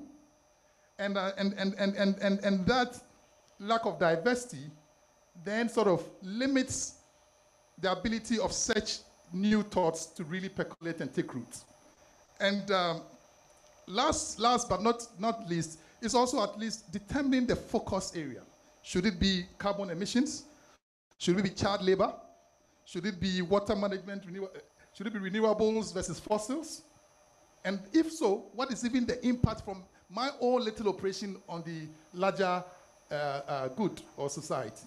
So those are some of the areas that I just wanted to sort of share, and then we can have conversations around it. But the benefits are numerous. I like what you said when you said that you had a conversation with a friend and you said, we are not there yet. I think that it's the song that most people sing. But Reggie, just to talk about the benefits, just one benefit, so that those who are listening understand that you may not be there yet, but as a board or as a governing board of any company who's listening to us this afternoon, or even as a manager or a CEO or a GM, it's important that you begin to look at this conversation. It's not abstract. What are some of the direct benefits that, apart from contributing to the environment and helping people's lives better and all of that, they themselves. Now, when you're going to borrow, when you're accessing financing and all of that, people begin to look at your credentials and all of that. Let's just, 30 seconds, talk about that for me, so that people can understand that it's important today. The conversation is coming home. It's not just something that is hanging in there. It's coming home. Yeah, you've answered it. It's coming home. It's all about, I mean, these days, I mean, how many of us today, if MTN is floating its shares today, how many, if you have money in our, extra money in our pockets, would we think twice before investing, we just do it. Why? Equity, social equity. Yeah. So you've answered it. Right. And you said you found nothing about CalBank. Very soon you will, because we started some very good work. I can see that my MD is looking at me. It's part of our strategy. And CalBank also has started an agenda on green financing and renewable energy. So we're putting out products, making financing available to people within the SME space who are creating ideas on renewable energy. So we are also very much in the space. Get in touch with your RO, your branch manager today, and he'll share some thoughts with you. Reggie, you talked about economic sustainability, environmental and social sustainability. Hitherto, companies used to think that the contribution to the environment would simply be limited to the social responsibility, i.e. go pay for some borehole or some KVIP somewhere, and that does it. Now, the conversation is becoming wider, and people are beginning to understand it and break it down into these areas you've talked about. The effect is no longer just either direct, but it's also now indirect, and therefore, if your raw material that you're using is affecting the people in the local economy, that's direct. But if you're not helping to develop the area, like some parts of this country, where they're doing mining and all of that, and the immediate environment, the schools are terrible, the roads are terrible, why is it important for a business to understand that you need to build social equity? The example you just gave about an MTN floating shares and everybody going there, because people you build equity over time. You destroy it very quickly, but you build it over time. Let's hit that point one more time, why it's important as a company, not just to be focused on your business, but also to be interested in what happens around you and the environment in which you exist. Because without the environment, you cease to exist, isn't it? Yes. I mean, and I think someone put it very, very, very succinctly. Yeah. And it says, when teachers are bad, I get bad employees. That's deep. So once again, tying it into the community, this is a community where you operate, and you're operating for a certain good. What does it take to bring those ones also along? And that for me is a crux of the whole conversation. Because look at this country. Here we are. We've recently, or a couple of years back, been designated middle income. That in itself portends a lot of potential, which means that there's economies expanding, there's growth. However, when the economy begins to shrink again, due to sustainable practices, a bank like CAL, Zenith, Fidelity, will all still be sort of focusing on the same few companies that we deem viable. The cake has shrunk. That then leads to very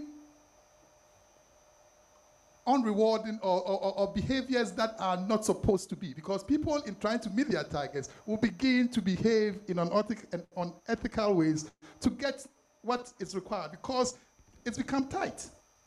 But when you dial in sustainability and we're able to grow the pie, then the business opportunities shifts from it being just one focus area to multi. And through that, we all then build sustainable businesses.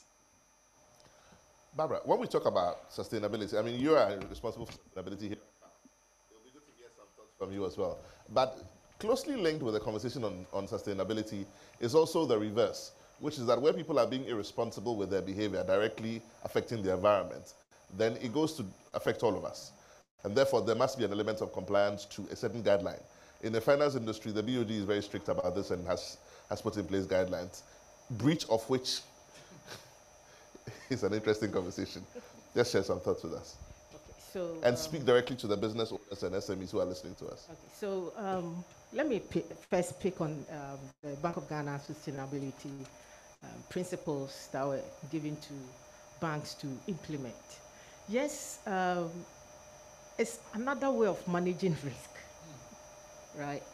The risk of the operations of the bank affecting the society within which it operates.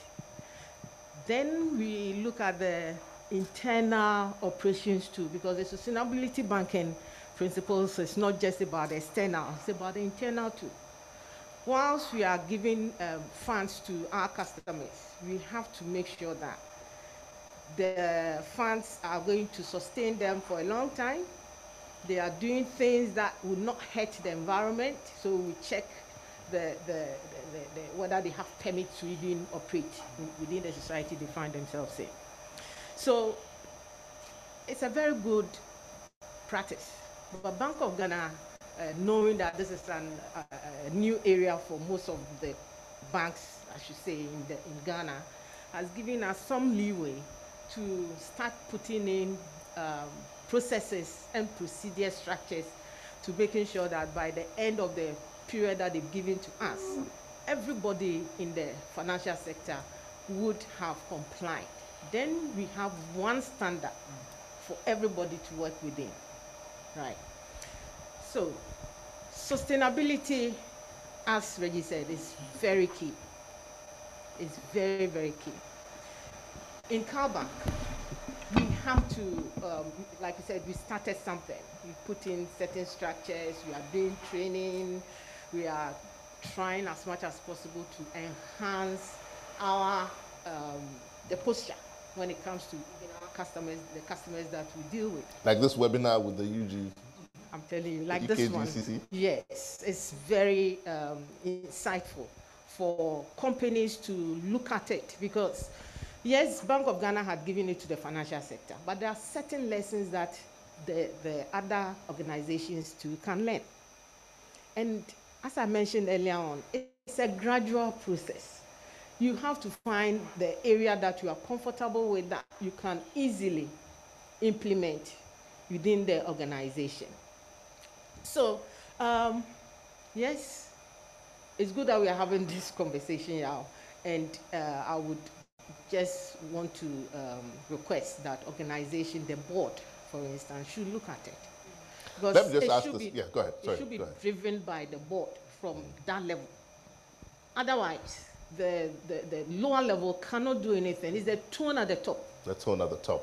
It's the tone at the top. Yeah. So, Barbara, if someone is listening to us, they own a business, they're a customer of our business, or they also do some business with the UKGCC, and they're saying, listen, I've listened to you today, I'm interested in the conversation of sustainability. It may be a couple of years away from what we're doing now, but I want to start reading about it. Where do they get help in Ghana today? Who's leading the conversation on sustainability? Maybe Reggie. I see that you're smiling broadly. You want to help Barbara? Where do our business owners go to for help on the conversation on sustainability All right, today? so there are a lot of materials around sustainability. Go to the net, you get it. Okay. We have some consultants around who can help organizations. And remember, there are other sectors that are so much into sustainability. If you go to mining, you can't do mining without having reports on your sustainability. How are you going to sustain the environment, the area that you are working in, the very particular place that you are mining, the effect on the people around your mining concession? So we already have people in the industry who can help.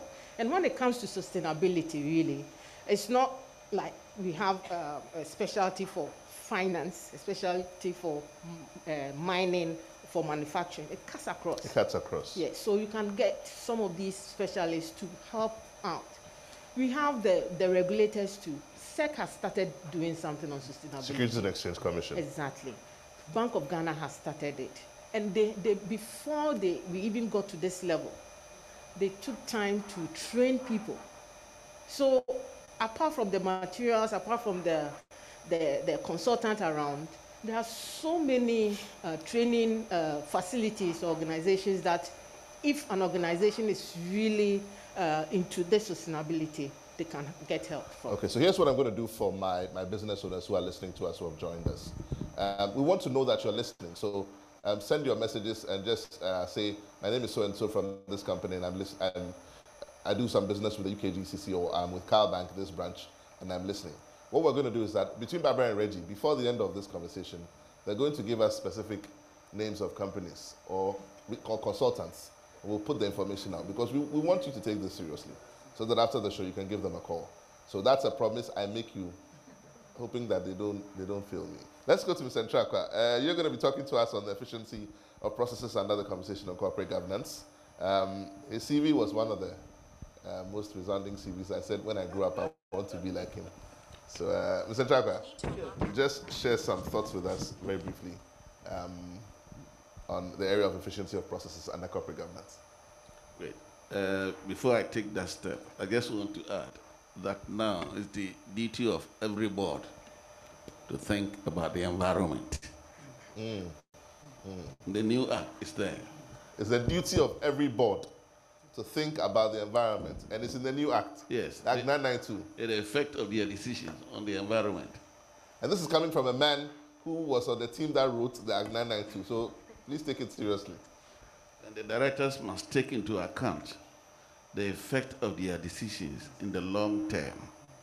Just imagine. Let me ask this question, very controversial. You don't have to answer it. Are we going to be driving electric cars very soon with all this conversation on sustainability? And Can I answer that? you want to answer it? Please It's go ahead. already in Ghana. I know. Yeah. Okay. So we'll get there. We'll get there. Just that people should attune their mind to the fact that very, very soon we'll be driving. Soon and very soon. Yes, soon and very soon. Electric cars. Electric cars in Ghana. Very well. Sorry, Kathy. So, So go ahead. so now on my subject, corporate governance. I said in the introduction, it's about a body corporate. So it begins with the law. The body is created by statute. So many definitions have come up. There are long ones, there are short ones, and I don't want to go into a debate which one is better. So I have chosen a few words. It is a system by which a body corporate is managed.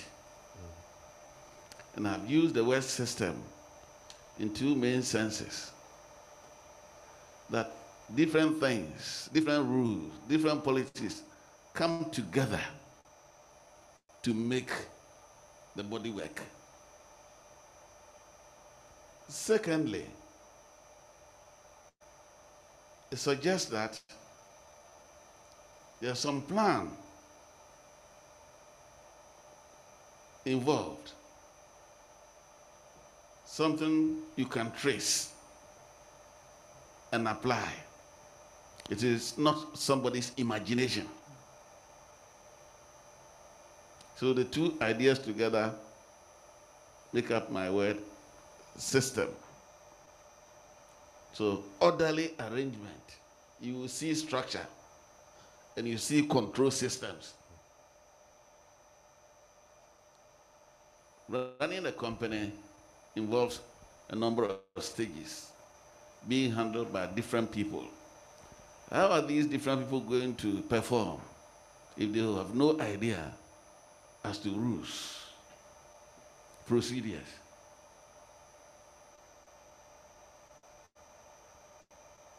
There are some core guiding principles, and these ones, they are very well known.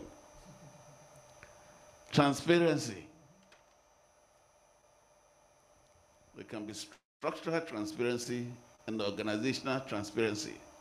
Structural in the sense of what has been laid out. Like if you look at the top of the company, for example, we mentioned the general meeting, shareholders in general meeting. That is a legal provision. The board of directors has been provided by the law. The managing director, officers. You can see this in the law, and you can see all of them in action. Operational, in the sense that beyond these organs, general meeting and the board of directors, management also lays down some procedures to be followed. These are internal, and they are done at different levels. You can find that one too. So companies which don't have structures, whose boss don't function, and whose managing director is the board chair and general manager at the same time, combining several offices, have big problems. He's the one who opens the safe and closes it. and goes to the banks and withdraws. We have many of them in the system. The other word is accountability. We have a problem there. If an individual is running a business, to whom is this individual accountable? In my own small corner, you are talking about accountability? Yes. Because, as we said, the directors must act in the best interest of the company, so they don't have to think about themselves alone. They should think about creditors, workers, shareholders. It is when you look at it from that broader perspective that you realize that managing a company or sitting on the board is not as simple as we think.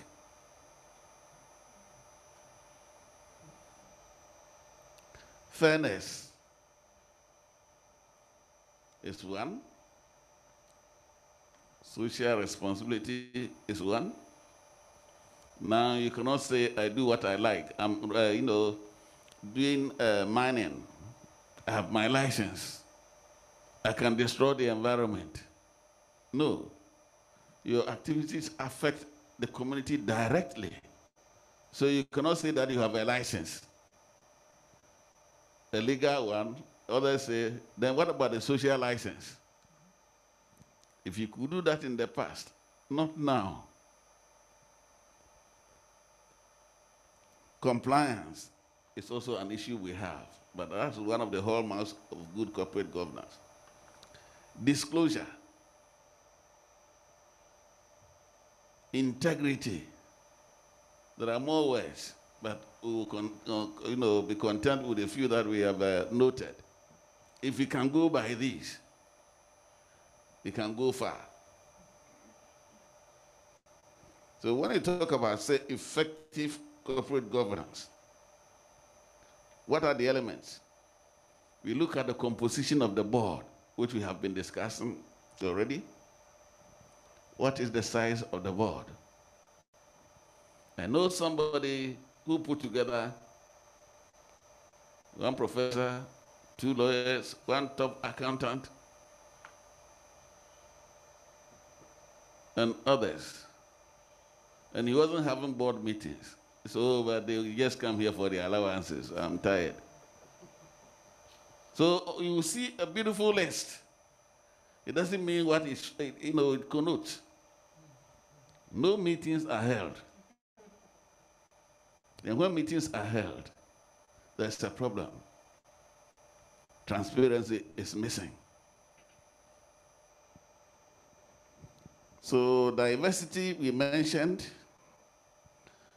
independence of the board of the directors, and I put gender separately, even though it comes under diversity. Gender because the statistics show that few women serve on boards. Women may be experts in their own field. They have their own style of contributing to the boardroom conversation. So when appointing directors, you must also think about them. But then there are limitations on the powers of the directors by law. There are so many things the directors cannot do. For example, directors cannot borrow in excess of the stated capital without reference to the shareholders. Now, communication between management and the board and vice versa is key. How does management get what they want from the board of directors? For some people in management, it's a big problem. Something is put before the board a few hours before the meeting, and they stress on the agency, and they expect the board of directors to take decisions. So some boards will say, once the meeting begins, we don't want to see any paper.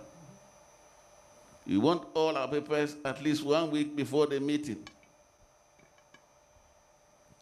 The problem on the other side is the board also. When matters have been put before them long before the meeting, some of them may not read.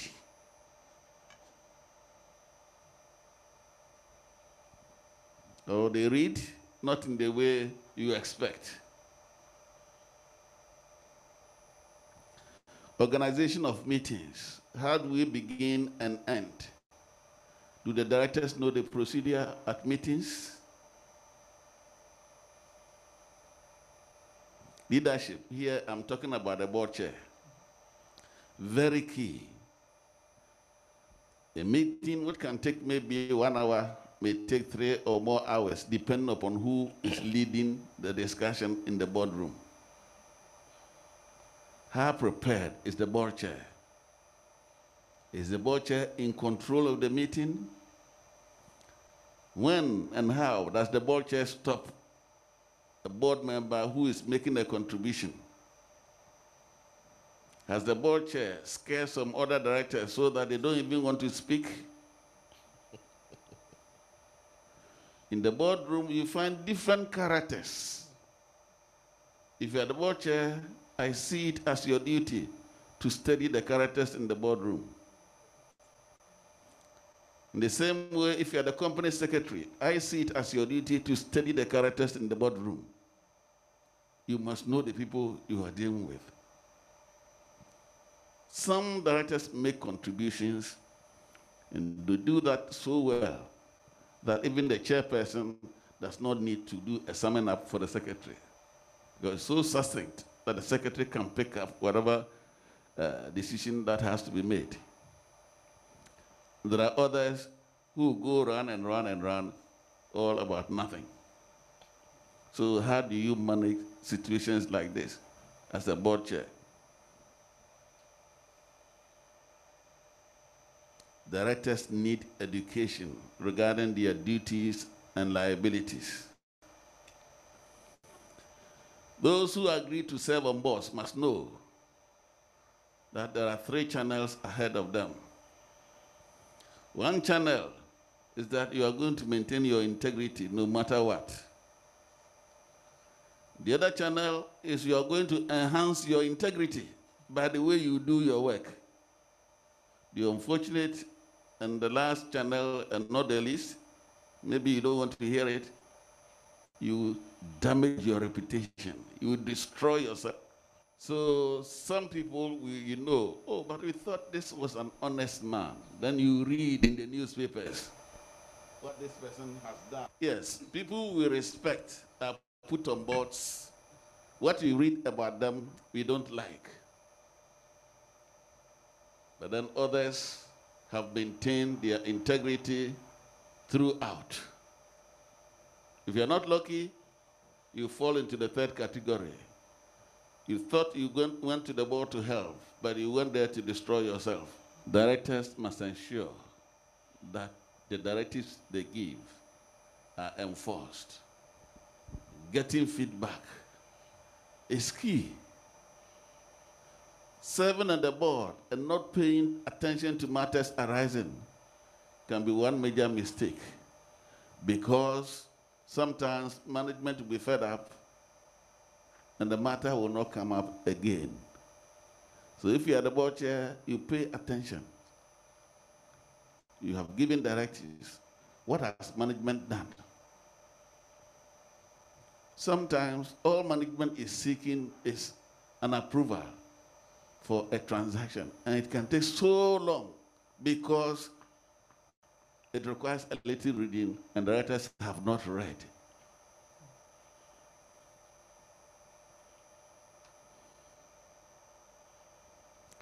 Now, directors have a duty to act in the best interest of the company as a whole. We have discussed this. And must also make sure that they treat shareholders equally. So when they are sending notices, everyone must be given notice. Like somebody was supposed to send notices, one particular director, they didn't want him to come, so they served the notice under a door of an office this person has not been visiting. So the person never attended the meeting. And they say, yeah, but I served you. It was pushed under the door of a house, a room he has not been visiting. You don't do that. All shareholders have one vote on a show of hand when a decision has to be made. But the difference is this: the penalty that is suffered by those who buy a few shares in a company, there comes a time the weight will be how many shares do you have. So a poll is demanded. When a poll is demanded, then it is one vote per share.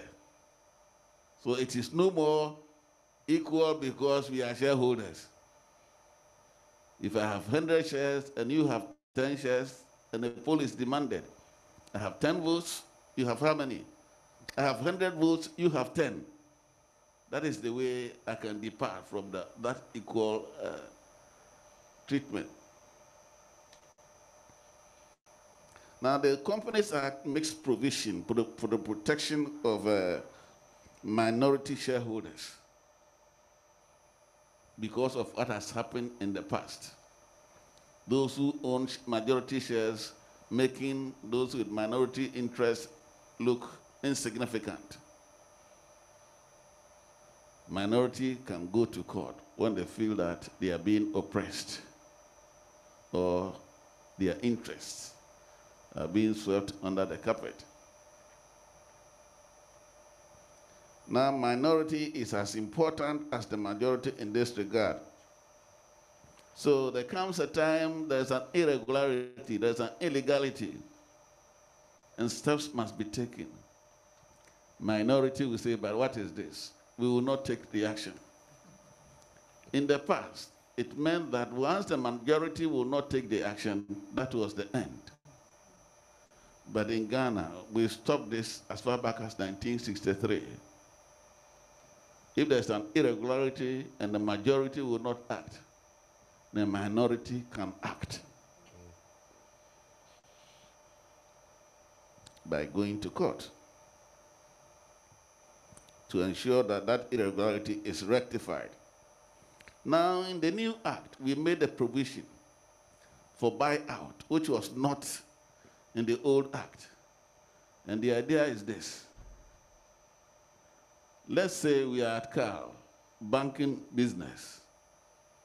I invest in CalBank because I like the banking business and I like the board.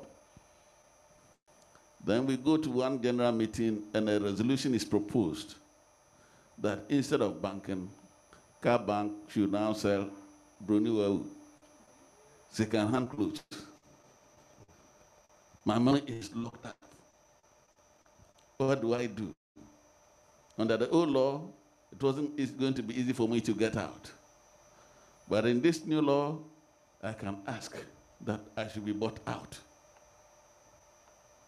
If this is what you want to do, that is not why I came into this business. I like banking, so buy me out. Sometimes there's complaint about too much disclosure. Now, especially IFRS. Detailed information we sometimes do not even read. Some are looking for what is coming into their pocket, and you have lined up so many pages. But that doesn't destroy anything. There are those who will read and enjoy reading that. If you don't want to read and all you're interested is your profit or dividend, fine.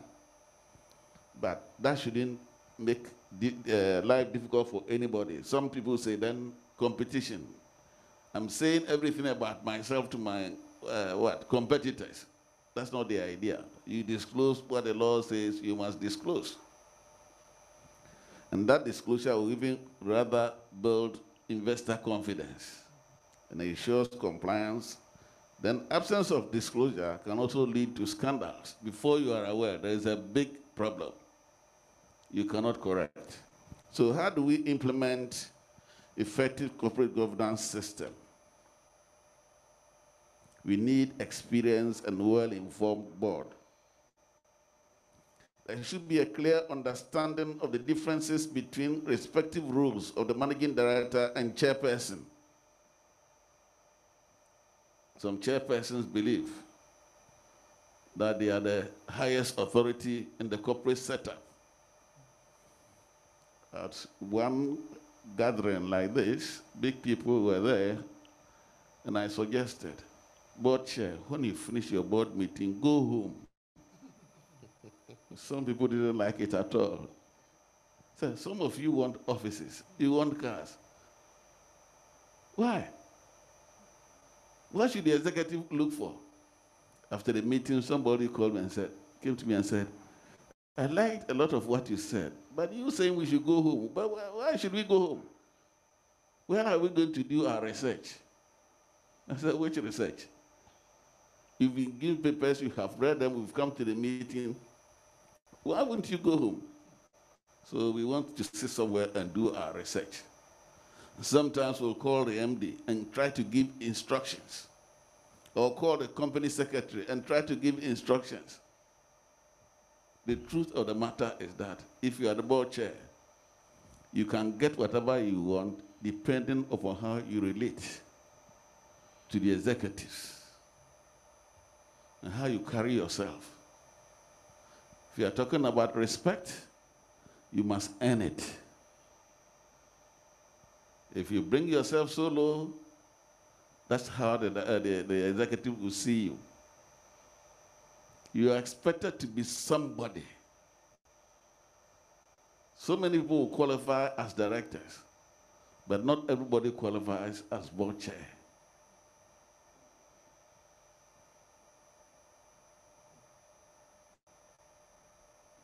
There should be effective communication between the board and between management and other officers.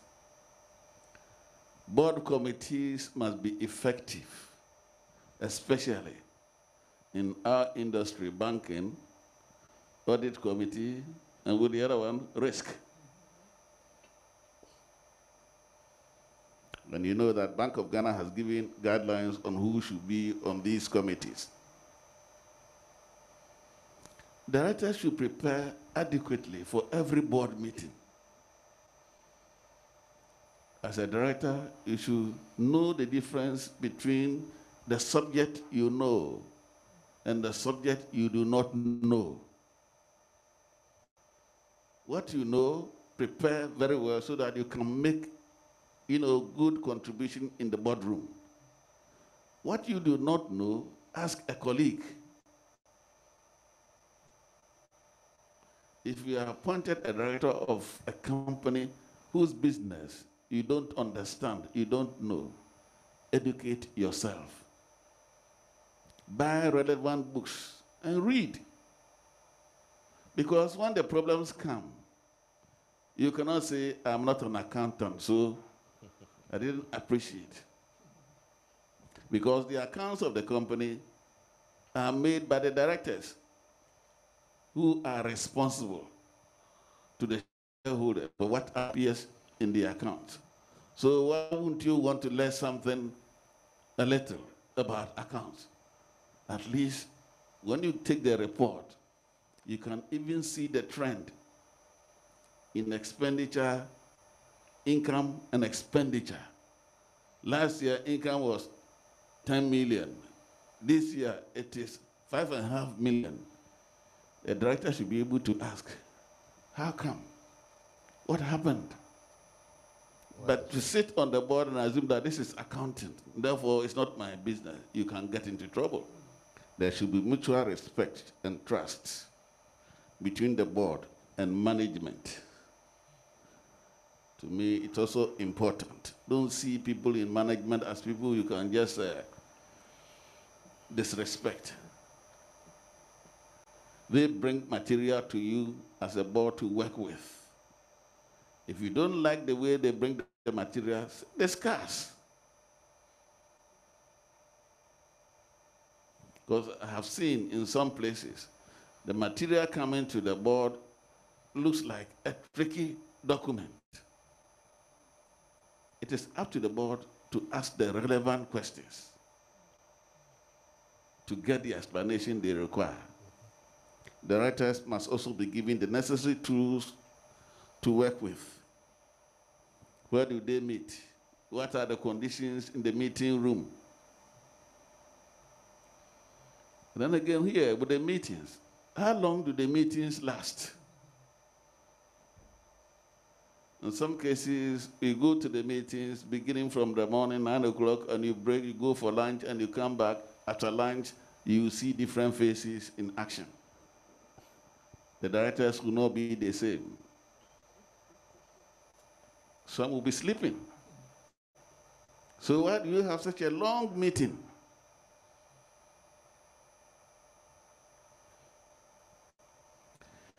Training of directors is very key. And because of this, we put a provision in the Companies Act that every year companies should report on the kind of training they have given to the directors. And the training can be in various areas which are relevant to the work of directors. Effective supervision. We give instructions and we don't follow up to see whether they've been carried out. And when there's a problem, then directors will be asking, we gave this directive, what has happened? That is after a long time. That's too bad. Directors should follow up instructions, directives they give. And so should management also follow up instructions and directives they give to those below them. Transparency, a big problem at all levels, especially in the private company. Mr. X owns a company and gathers so many people like the experts I mentioned. Workers may be complaining about the company sinking, but the owner of the company will say, don't mind them, they don't know. There's money, we can work. And what you can get sometimes here is that, oh, my other company, oh, I have investment somewhere. If you're on a board like that, please, you better prepare to leave. The assets of the company are those that are brought before you to look at and work with. If the owner is saying that he has another company and there is money in that, do you have control over that? You don't.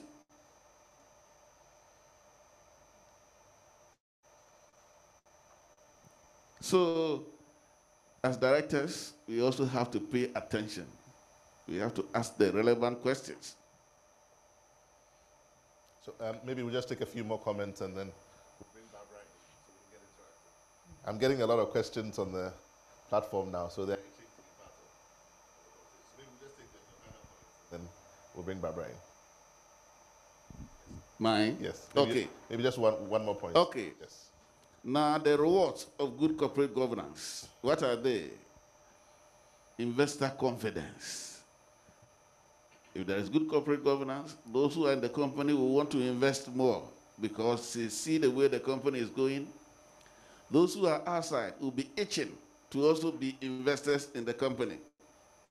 Workers will be happy and they will stay because they are being treated fairly. Again, because there is transparency. If there is no transparency, we have a big problem. The business reputation will be enhanced. There will be business success and efficiency. There will be improvement in financial success. But if there is poor corporate governance, what happens? We get the opposite of everything we are saying. There will be reputational risk, high staff turnover, potential losses, and possible bankruptcy. You who went to the board with your reputation, professor, lawyer, accountant, may end up ruining what you have built over the years because your company does not practice good corporate governance. Thank you so much. We'll hold those thoughts there. We'll by all means come back when we get into the interactive session. But Barbara, risk and compliance, just very briefly, and then we get interactive. I'll be very brief, yeah. I believe most of the elements had already been discussed, and I'll try to bring in how the various elements are interlinked. Compliance really is about the processes and procedures that a company puts in place to ensure that it operates within the bounds of the law and its own internal policies And risk management is the process where an organization is able to identify, assess, evaluate, treat. Those are the words that we use: treat, monitor, and communicate risk in an organization. And really, research had shown that these three elements, compliance, risk, and corporate governance, are interlinked. You can't do away with each other.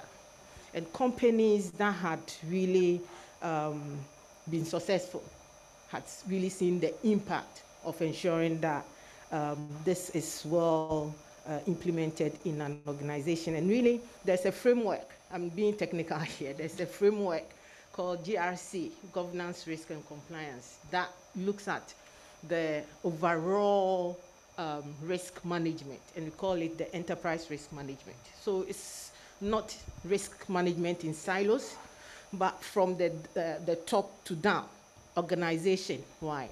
If the organization has subsidiaries, we make sure that all their risks are put together. And it's all about how the company or the organization plan. So if you have a situation where risk management is even taken at the level where strategy, we are doing our strategy. When you are planning for your strategy, you ensure that risk management is considered in all the spheres of it. I'll try as much as possible to state that although these three elements are interlinked, there are some form of differences between compliance and corporate governance. Corporate governance is really looking at the long term, the strategic intent, whilst compliance is looking at how the company would be tactical about how to comply with laws and regulations. So it's more short-term and tactical. And then the corporate governance is really looking at the internal,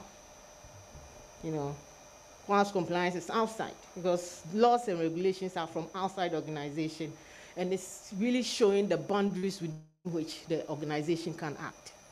When it comes to breaches, for instance, breaches of the law would result in fines, will result in penalties, or sometimes in the banking industry, you could really have your license revoked, as we had in 2017. And so if you bring all these things together, corporate governance really is about the company's attitude towards business practices and the risks that it will want to take. And compliance is really about the attitude, it's about that attitude the company has taken should be within the bounds of the law. So these are the two differences, although they are interlinked. When we come to the risk management itself, I spoke about the fact that there should be an enterprise risk management. Really, a company with a strong risk management practices have a structured way of doing things. Okay, so the tenet of the risk management is all about identifying, monitoring, treating, improving processes. But it has about 4 important elements that every risk, enterprise risk framework should have. And we're talking about the framework itself. That's the structure, all the processes we put in place, the policies that should guide the organization in taking risk. And then we talk about having a risk strategy. Risk strategy basically is about knowing the type of risk that you want to take, the material ones, in fact, because the board is, has a lot of things to do. So we should give the board what is material to the success of the organization. And then how we want to accept risk. What are the strategies in managing the risk? How do we communicate risk? All these are contained in the risk management strategy of the organization. And then out of this, we have a risk appetite, which is very key. Risk appetite really is stating the amount of risk that any organization will take. will want to take, whilst at the same time ensuring that it's in a position to pursue its missions. So it's not like you identify the risk and you go ahead and take all the risk. There is a limit to which every company will want to take a risk. Let me give an example here. Yes, Barbara. Let's say you want to open an organization or a branch in, let's say, Ivory Coast. It's a different environment. They have different sets of rules and regulations, but the organization has the same mission and vision. However, a company can say, or the organization can say that, okay, this is the limit at which we'll take losses from this new company. We are prepared to take a hit of maybe $1 million. Anything beyond that, we close the branch. It's a statement from the board saying that this is the limit that we want to take. Anything above that, we are out. So this is all enshrined in the risk appetite framework of any organization, if they have one. So that in the organization, it's cascaded down from down up or top down. So that everybody knows that when you come to this organization, zero tolerance for breaches. Right. So in doing your work, you are guided by the fact that you should know any laws or regulations around the business activity that you are doing, and therefore you will not go breach the law. But in the framework, there are certain actors, and I have identified 5 of these actors. And we have the first line of defense. They are the risk takers. They take risk. They are owners, in fact. They will take the risk. They will manage the risk and all that. And these risks are really taken within the bounds of the appetite of the bank or the organization. I'm using the bank as an example. And then we have the second line of defense. These are the support functions. And we have the risk management function, we have the compliance function, we have the financial control function. And they support the first line of defense by making sure that we put in programs that will help us objectively manage risk and report risk to the executives or the senior management and the board. We have the third line of defense. These are the auditors, the internal audit.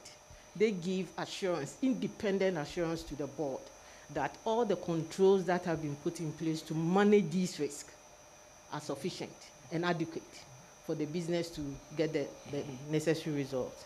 And then the fourth people or team is the senior management. They reinforce the tone at the top. The board sets the tone, but it's the senior management that reinforce all these things.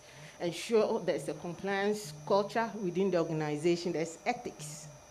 All this, to ensure that the objective of the organization is met. Right. And then the board's responsibility had been, discussed into details. There are benefits in any organization having a very good alignment of these 3 elements. And I think some of them, we have discussed them, the fact that the company or organization can have access to capital because the capital or the investors are, they look for transparency. And having corporate governance help all these things. The fact that the organization can achieve public confidence because there's transparency. They have a board. They have all the structures.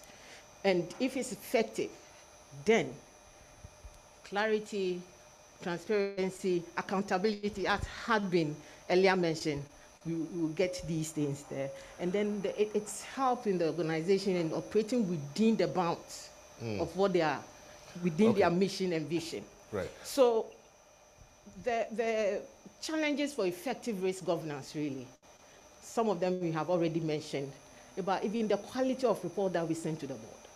Sometimes it could be too many or too much or too little. Sometimes it's not about the whole enterprise or the organization, but business silos the management might choose which one they want to report.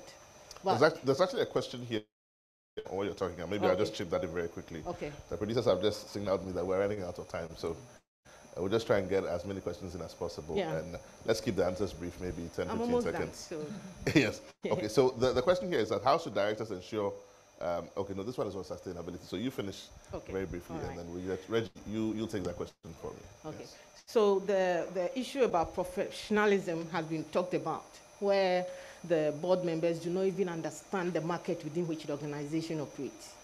And they do not understand the business processes. So how do you manage risk in these instances? So the issue about training, getting capacity building for the board is very key. We have issues where even the degree of risk that should be taken is so vague. So the risk appetite is, though it's there, it doesn't really go to the substance of what the board will want to achieve. So how do we get to the point where risk management, compliance, and corporate governance is improved? We've spoken about a lot of them here. But one main thing that I want to say here is that having a governance, an effective governance practice, is a continuous process, and it requires rigorous ongoing vigilance. Today, the risk might be like this, but there are emerging threats in the market or in the environment within which you are operating, and it should be always enhancing it so that we'll be able to catch all these threats that could come. Then risk management should be an enterprise thing. It's not about doing risk management in a particular department or division, but it's the whole enterprise, because we want to implement enterprise risk management. So it's everything, and the board is responsible for this. The knowledge base, we've talked about it, the training, setting the risk appetite, and then one thing that we have to do, we can't manage risk without controls. Organizations should find a suitable control framework and implement. There are a lot of, not a lot, the COSO framework is there, and the specialists are there to help. The accountants and all that are there to help. So risk management, corporate governance, compliance, when well managed and well communicated, really help organizations to achieve their set strategic objectives. I'm done. Thank you. Wow. Okay. So much information there. I wish we would have a part 2 of this. I think my time is up now. Maybe I'll just take one reaction from the in-studio audience.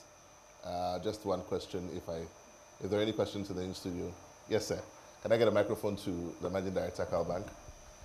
Just one question in-house, and then we'll wrap up. Can I get some help? Yes. Okay, thank you very much. Very insightful conversation. Obviously, we have experts on the panel who have told us quite a lot. My question is, looking at the ecosystem that we have locally, because all this we're talking about is about what best practice we can bring into our market. From the experts, how do we progress this?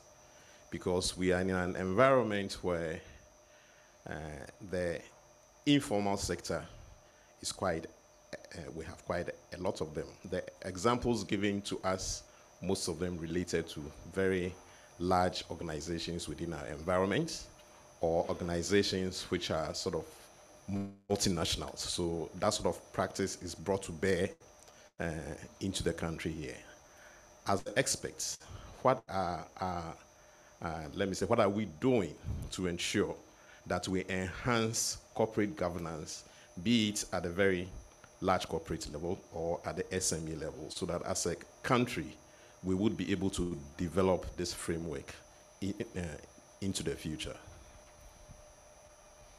Reggie, would you like to take that for me, Reggie? I mean, I will take a shot at this scan. But I think Philip, to address it, I'll go back and borrow from this whole thing around growing together, forward together.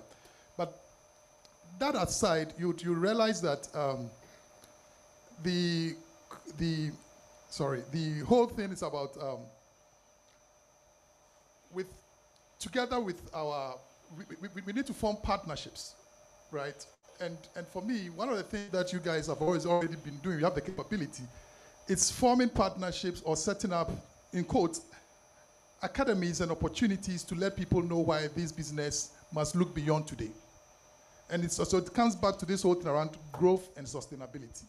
So how do we, from where we sit into the SME, because like you rightly said, if you look at the architecture of our economy, the bulk of our, the informal sector dominates.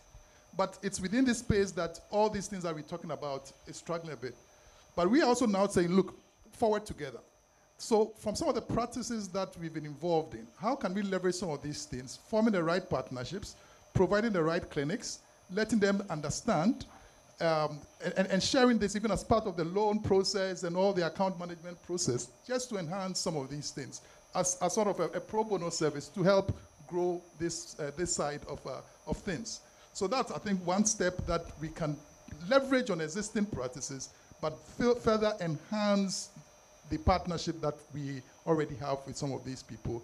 And then use the success stories, because we are a group of people who like to copy. So once there are success stories, how do we blow them up?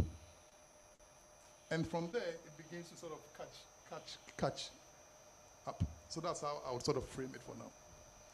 Okay, so unfortunately, I won't be able to read most of there's a comment here from Zoom from Dr. Vera Fiado, University of Ghana, IFC trained. It says, IFC trained myself and others as consultants on environmental and social risk management. I'm really enjoying the conversation. We need to pursue the execution to the fullest. Cal and UKGCC, thank you for putting this together. This one is from Olubobokunola Omojayogbe, I hope I pronounced it well, Company Secretary, Asha Microfinance Bank, Nigeria. I'm really enjoying the seminar, especially the notable contributions of the discussants on corporate governance. There's a lot more, time will not permit us. Maybe in 3 sentences, final comments. Barbara, we'll start from you. What should we take away from our conversation today? What shouldn't we forget? 3 sentences. Okay. All right. So we've all seen why we should have some of these practices in our organization. And it's not about comparing yourself with a big corporate. You can start small. If you haven't started, you can start small. And as I said earlier, if you take time and resources to invest in these practices, you are investing in the future. So start small, invest in the future. Exactly. Okay, So Reggie, your final comments. Reggie, you were going to give me a lead to resources. I made a promise on it. Between you and Barbara, do we have them yet? Not now, but we'll sort that one We'll out. put them on the platform. We'll sort that one. We'll put them on the platform. Okay. Reggie, 3 sentences. But look, I think, for me, the key thing is that we should look beyond today. And everybody who invests is trying to say, I need to do something that outlives me. Most Ghanaian enterprises, after the founder is gone, collapses. And I think it's time for us to embed these practices to enable us move beyond today. Move beyond today. All right. Thank you, Reggie. Wonderful final comments. Kathy? For me, it's the fact, I believe that Ghana's development and Ghana's future rests on the private enterprise. And so by having the good governance practices in place, we will ensure that. So really, if we want a better Ghana, let's run better companies. We want a better Ghana, let's run better companies. Hey, it sounds like a poem. Better companies for a better Ghana. Okay, Mr. Ntrakwah, your final comments. Yes, what ran through the preparation of the Companies Act coming from the public was something the MD raised. The Ghanaian companies, small companies, we are thinking big. What about those below the line? So provision was made in the Act for the Registrar of Companies to come out with some modalities for SMEs. because we say we should use IFRS, requiring a lot of information. But a small company in the corner somewhere, what can be done for this company to comply with the law without necessarily producing so much information? So Registrar General is working on a legislative instrument. But what came up was, what is SME? The question that is never properly answered here.